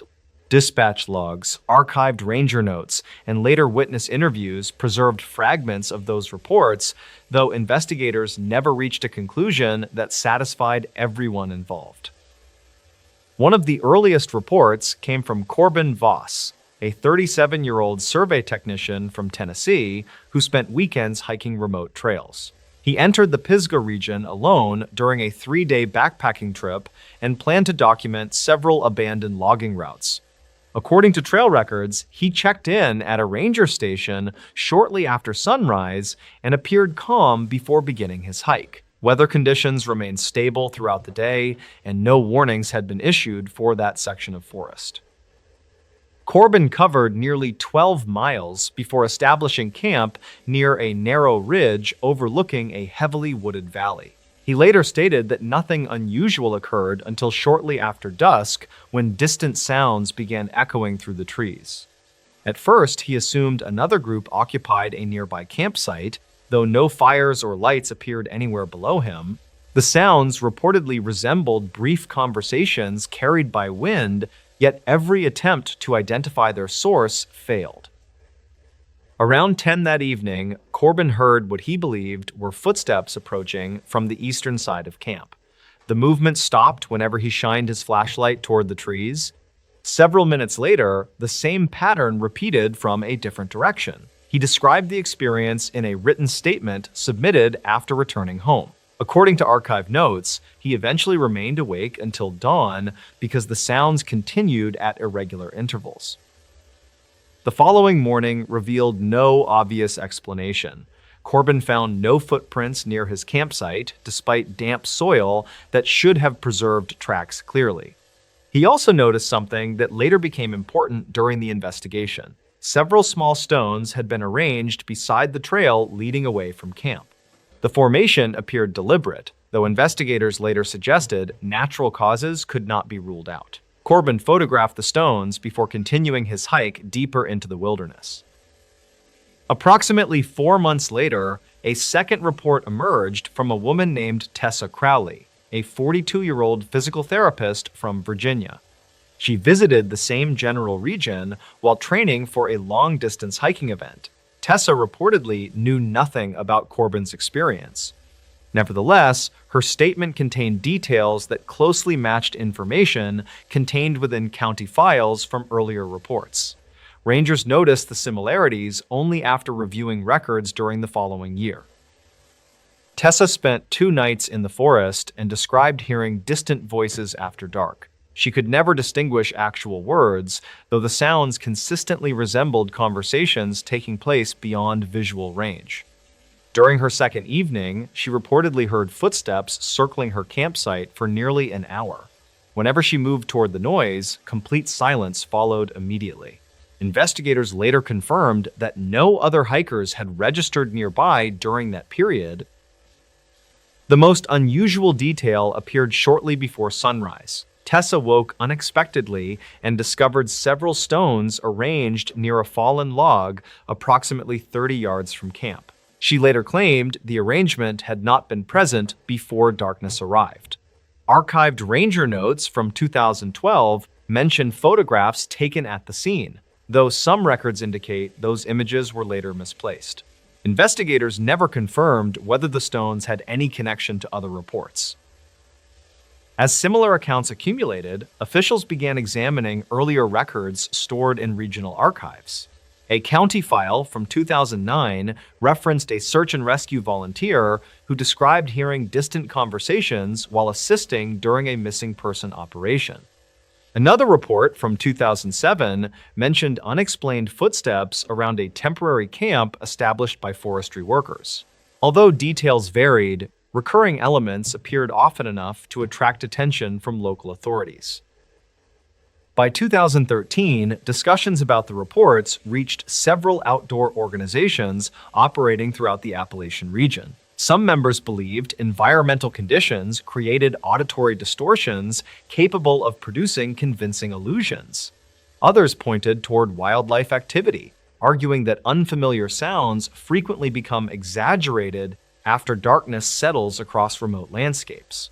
Investigators explored both possibilities, yet neither explanation accounted for every detail contained within witness statements. Records conflict regarding several observations, leaving significant gaps in the timeline. One incident from that year generated particular interest. A pair of hikers named Leland Burke and Owen Mercer entered the wilderness for a weekend photography trip. Both men were experienced outdoorsmen who routinely traveled through isolated terrain. According to their statements, they heard voices shortly after sunset while preparing dinner beside a stream. Neither individual could identify specific words, though both agreed the sounds resembled a conversation occurring just beyond sight. Leland later reported seeing a light moving slowly between distant trees across the valley. The light appeared briefly before disappearing behind thick vegetation. Owen claimed he never observed it directly, creating one of several conflicting details found throughout the case. Investigators never confirmed whether another group occupied the area that night. Searches conducted afterward located no campsites, discarded equipment, or evidence suggesting recent human activity nearby. The following morning produced another familiar discovery. Several stones rested beside the trail leading away from their campsite. Unlike previous reports, the arrangement formed a rough line extending toward denser forest. Leland photographed the scene and submitted copies during a later interview. Some locals claimed similar markers occasionally appeared throughout remote sections of the region. Investigators never confirmed those accounts and found little supporting documentation. As years passed, additional reports continued appearing within archive notes and ranger files. Many involved experienced hikers who demonstrated familiarity with wilderness conditions. Most accounts described sounds rather than visual encounters. Voices remained the most common element, followed closely by footsteps approaching campsites after dark. While each report contained differences, enough similarities existed to keep the mystery alive among those familiar with regional records. Researchers examining the case proposed several theories. Certain environmental specialists suggested unusual terrain features might reflect sound across valleys in unexpected ways. Under specific conditions, conversations occurring miles away could reportedly seem much closer than reality. Wildlife experts offered alternative explanations involving nocturnal animals whose calls occasionally resemble human voices. Neither theory addressed the recurring stone arrangements mentioned across multiple reports, separated by years and involving unrelated witnesses. A review conducted during 2019 attempted to organize every available statement into a single timeline. Investigators compared dispatch logs, archived notes, witness interviews, and state records gathered over more than a decade. Their findings revealed no evidence of criminal activity, organized hoaxes, or coordinated fabrication. However, they also failed to identify any explanation capable of connecting every reported detail. Several key documents referenced observations that could no longer be verified because supporting material had disappeared. Today, hikers continue traveling through the same wilderness without incident every year.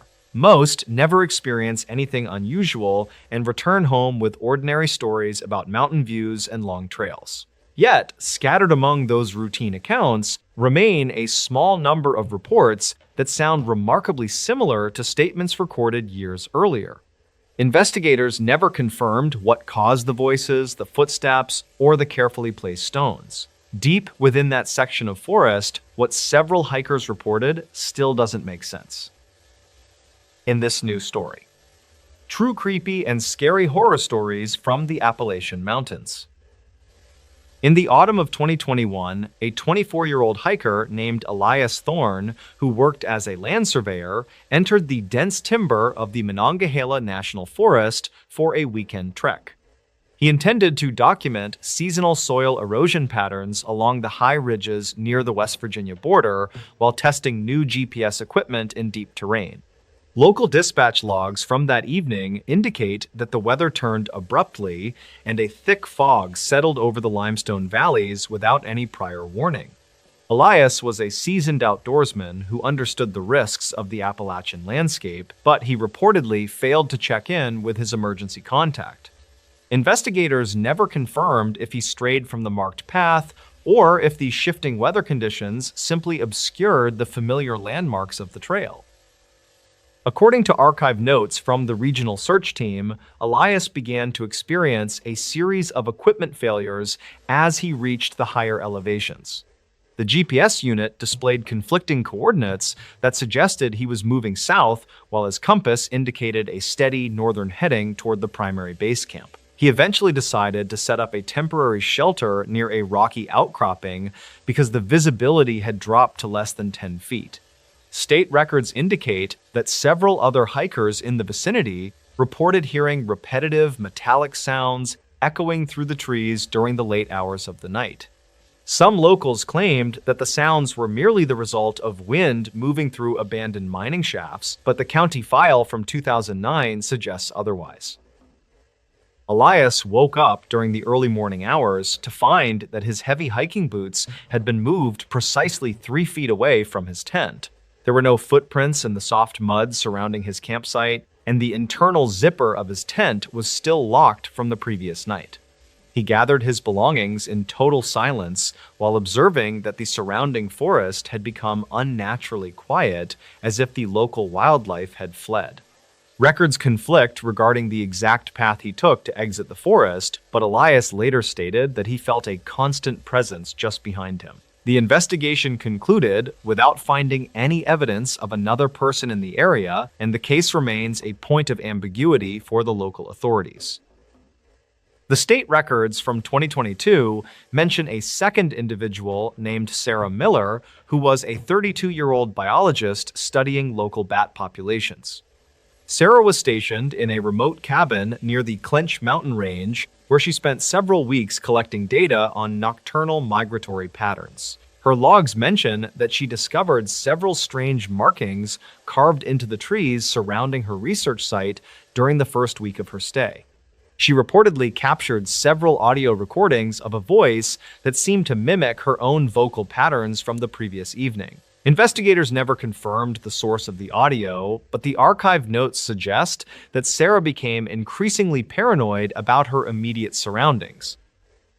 County files from 2015 describe an incident involving a park ranger named Marcus Reed, who was 45 years old at the time. Marcus was tasked with patrolling the northern boundaries of the Great Smoky Mountains, where several campers had reported seeing flickering lights in the distance. He arrived at a clearing near a decommissioned fire tower and discovered a collection of personal items neatly arranged in a circular pattern. The items included a digital watch and a pair of spectacles that appeared to belong to a missing person from 2012. Dispatch logs indicate that Marcus requested immediate backup after hearing a heavy breathing sound coming from the darkness just beyond his flashlight beam. Some locals claimed that the fire tower was the site of a forgotten settlement, but official state records show no evidence of any historical structures. Marcus reported that he saw a tall figure standing perfectly still near the base of the tower, but the figure vanished when he approached. The county file from 2009 mentions a similar encounter involving a group of hunters who were tracking deer in the same region. These men reportedly abandoned their equipment and fled the area after witnessing a series of blue flashes emanating from the forest floor. Investigators never confirmed the cause of the flashes, and the terrain was later declared off-limits for several months following the incident. A third individual, named James Bennett, was a 50-year-old retired police officer who enjoyed solo camping trips in the Blue Ridge Mountains. In the spring of 2016, he planned a 5-day excursion through a section of the forest known for its treacherous slopes. James was equipped with a high-frequency radio and a detailed map of the region that he had used for over 20 years. Archived notes indicate that he sent a brief transmission on the second night, stating that he had found an unmarked cave entrance. The transmission ended abruptly with a sharp static noise that the dispatch center was unable to filter or identify using standard equipment. Search teams arrived at the coordinates of the cave entrance only to find that the opening had been blocked by a massive rockfall. They discovered James's radio sitting on top of a flat stone, but there was no sign of a struggle or any physical tracks. Records conflict about whether the rockfall was a natural occurrence or if it had been triggered by an external force during the night. Some locals claimed to hear a muffled tapping sound coming from behind the rocks, but the sound was never captured on official recording devices. The state records from 2017 officially closed the case as a tragic accident involving an unforeseen geological event in a remote area. Investigators later discovered a series of photographs on James's camera that depicted a dark corridor lined with what appeared to be rusted metal doors.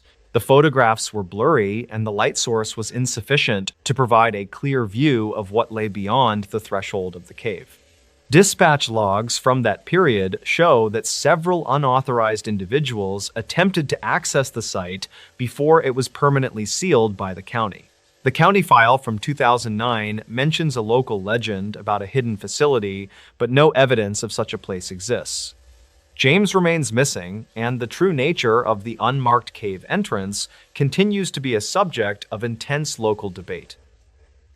In the winter of 2018, a 29-year-old geographer named Thomas Vance traveled to the rural outskirts of Kentucky. Thomas was employed by a private environmental firm to map the underground water tables and limestone aquifers hidden beneath the rugged hills. He reportedly established a base camp in a valley that local residents often avoided due to the frequent presence of heavy ground mist. State records from that month indicate that Thomas made several calls to his supervisor regarding anomalous readings on his seismic detection tools. The readings suggested that a large hollow space existed directly beneath his tent, but no known maps indicated any subterranean tunnels. According to dispatch logs, Thomas reported that the ground beneath his feet felt like it was vibrating rhythmically every night at 3 a.m. He decided to document the phenomenon using a high-sensitivity microphone and a series of motion sensors placed around the valley floor. Archived notes show that Thomas recorded a sound that resembled a low-frequency hum that caused structural damage to his electronic gear. Investigators never confirmed the source of the vibration, but the county file from 2009 mentions similar reports from local farmers. Thomas was found 3 days later wandering along a remote logging road in a state of deep confusion and physical exhaustion. He reportedly claimed that he had seen a series of vertical shafts hidden beneath the thick brush that were lined with smooth glass. The state records indicate that Thomas had lost all memory of how he had escaped the valley or where his equipment went. Search crews returned to the campsite, but they discovered that the entire area had been swept clean of any human presence. Even the flattened grass where his tent had stood was now standing upright as if no weight had ever been applied.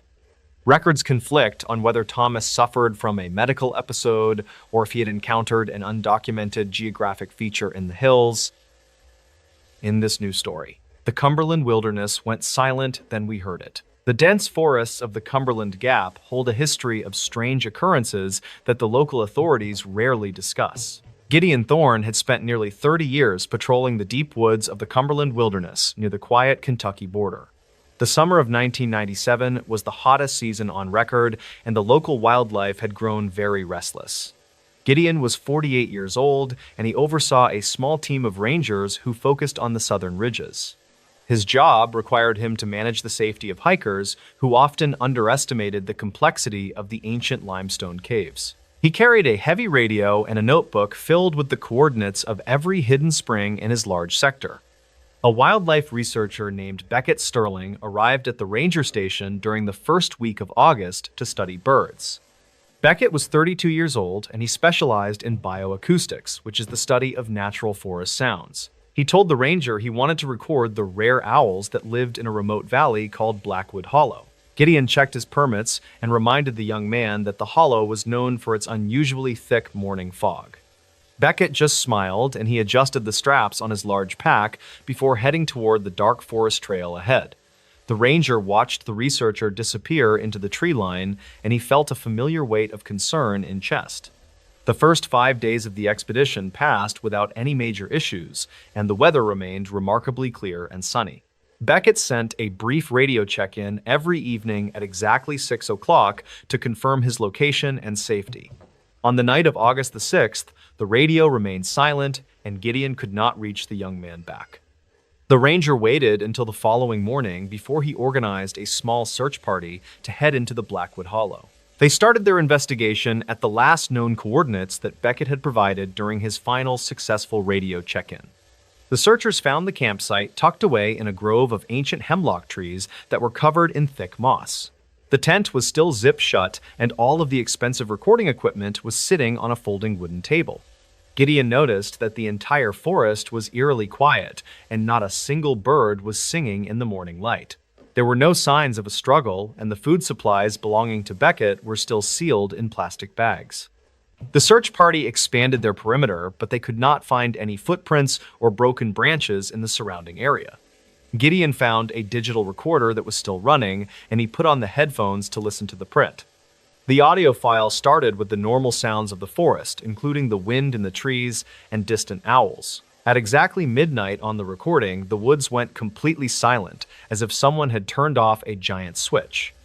The silence lasted for nearly 4 hours, and the only sound was the faint hum of the internal electronic components. Then a rhythmic tapping started to echo through the speakers, and it sounded like a person using a heavy hammer.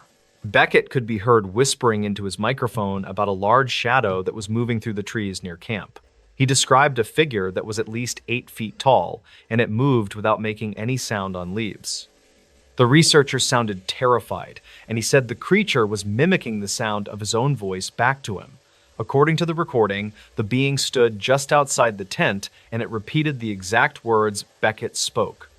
The final entry ended with a loud, metallic screech and the sound of something heavy being dragged across the ground. Gideon felt a chill go down his spine as he realized that the researcher was not alone in Hollow. The search party spent the next 3 days scouring every inch of the valley, but they found absolutely nothing new. Gideon decided to review the archived dispatch logs from the early 1970s to see if this happened before then. He discovered that 3 other researchers had vanished in Blackwood Hollow under the exact same circumstances during the summer months.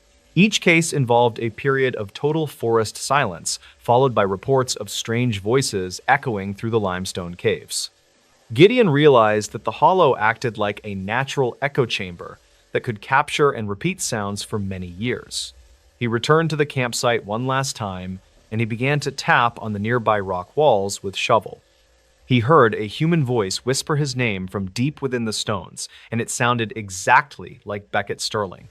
The ranger followed the sound toward a narrow opening in the cliff face that was hidden behind a thick waterfall.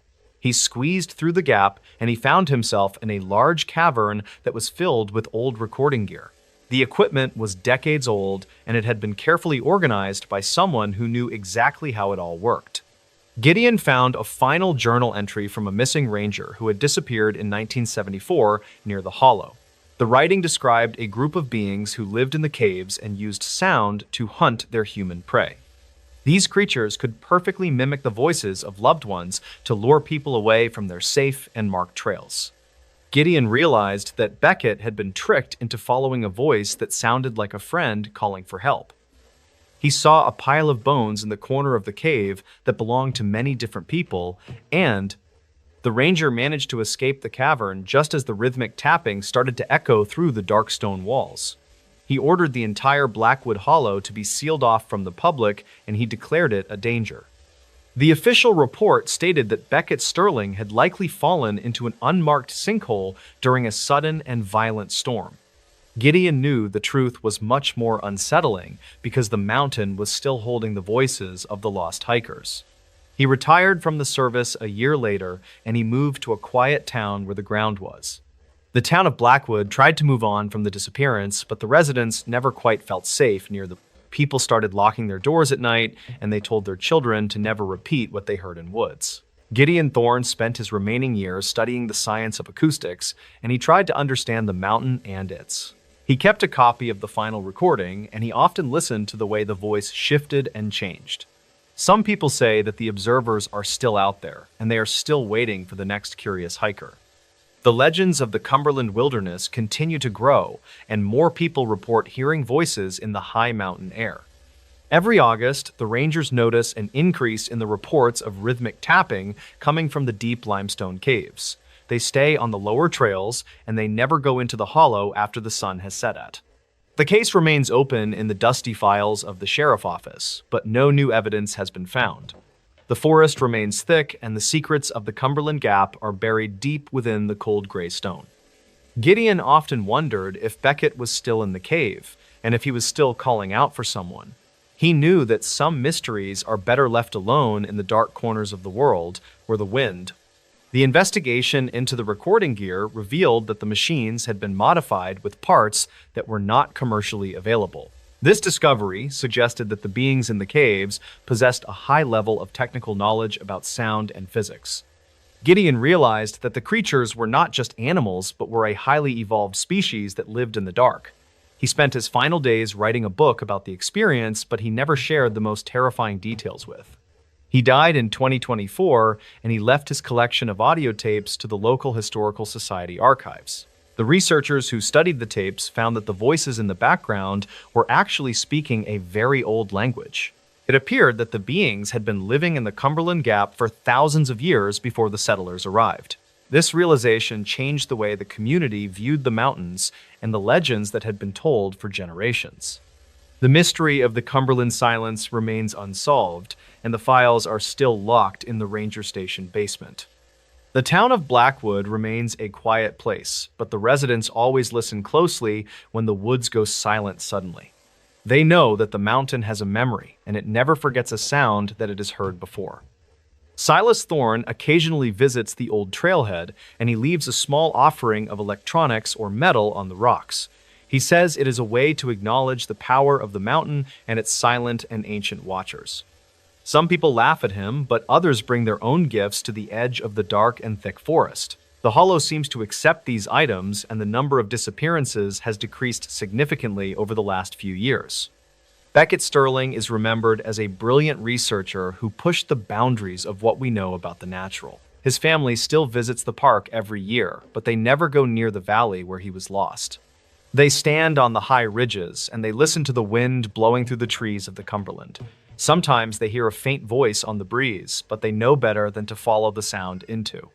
The Appalachian Mountains continue to stand tall, and they keep their secrets hidden beneath the canopy of the green trees. The story of the silent wilderness is a reminder that we are only temporary guests in an ancient world. Gideon Thorne once wrote that the woods do not belong to us, but to the sounds that live within. Every October, the people look at the mountains and they remember the night the Cumberland wilderness went completely and eerily. The final recording Gideon made before he left the service was a simple description of the silence in the forest.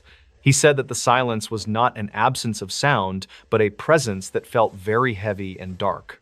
He believed that the mountain was a living record of every scream and every laugh that had ever happened. This theory was never proven, but it remains a popular topic among the local hunters and the forest rangers.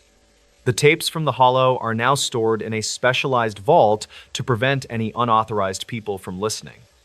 Many people have tried to find the entrance to the hidden cavern, but the cliffs have shifted over the years. It seems as though the mountain has moved the path to protect its secret from the people who live. Silas Thorne says that some things are not meant to be mapped or understood by those who do not belong. He still patrols the lower trails, but he never goes above the ridgeline after the sun has set. He knows that the observers are still there, and they are still waiting for the next voice too. The legend of the Cumberland Silence is a chilling reminder of the power of the strange and the dark. The mountain remains a silent witness to the history of the land and the people who have passed through. Every year, the fog rolls into the hollow, and the woods go quiet once again for a long time.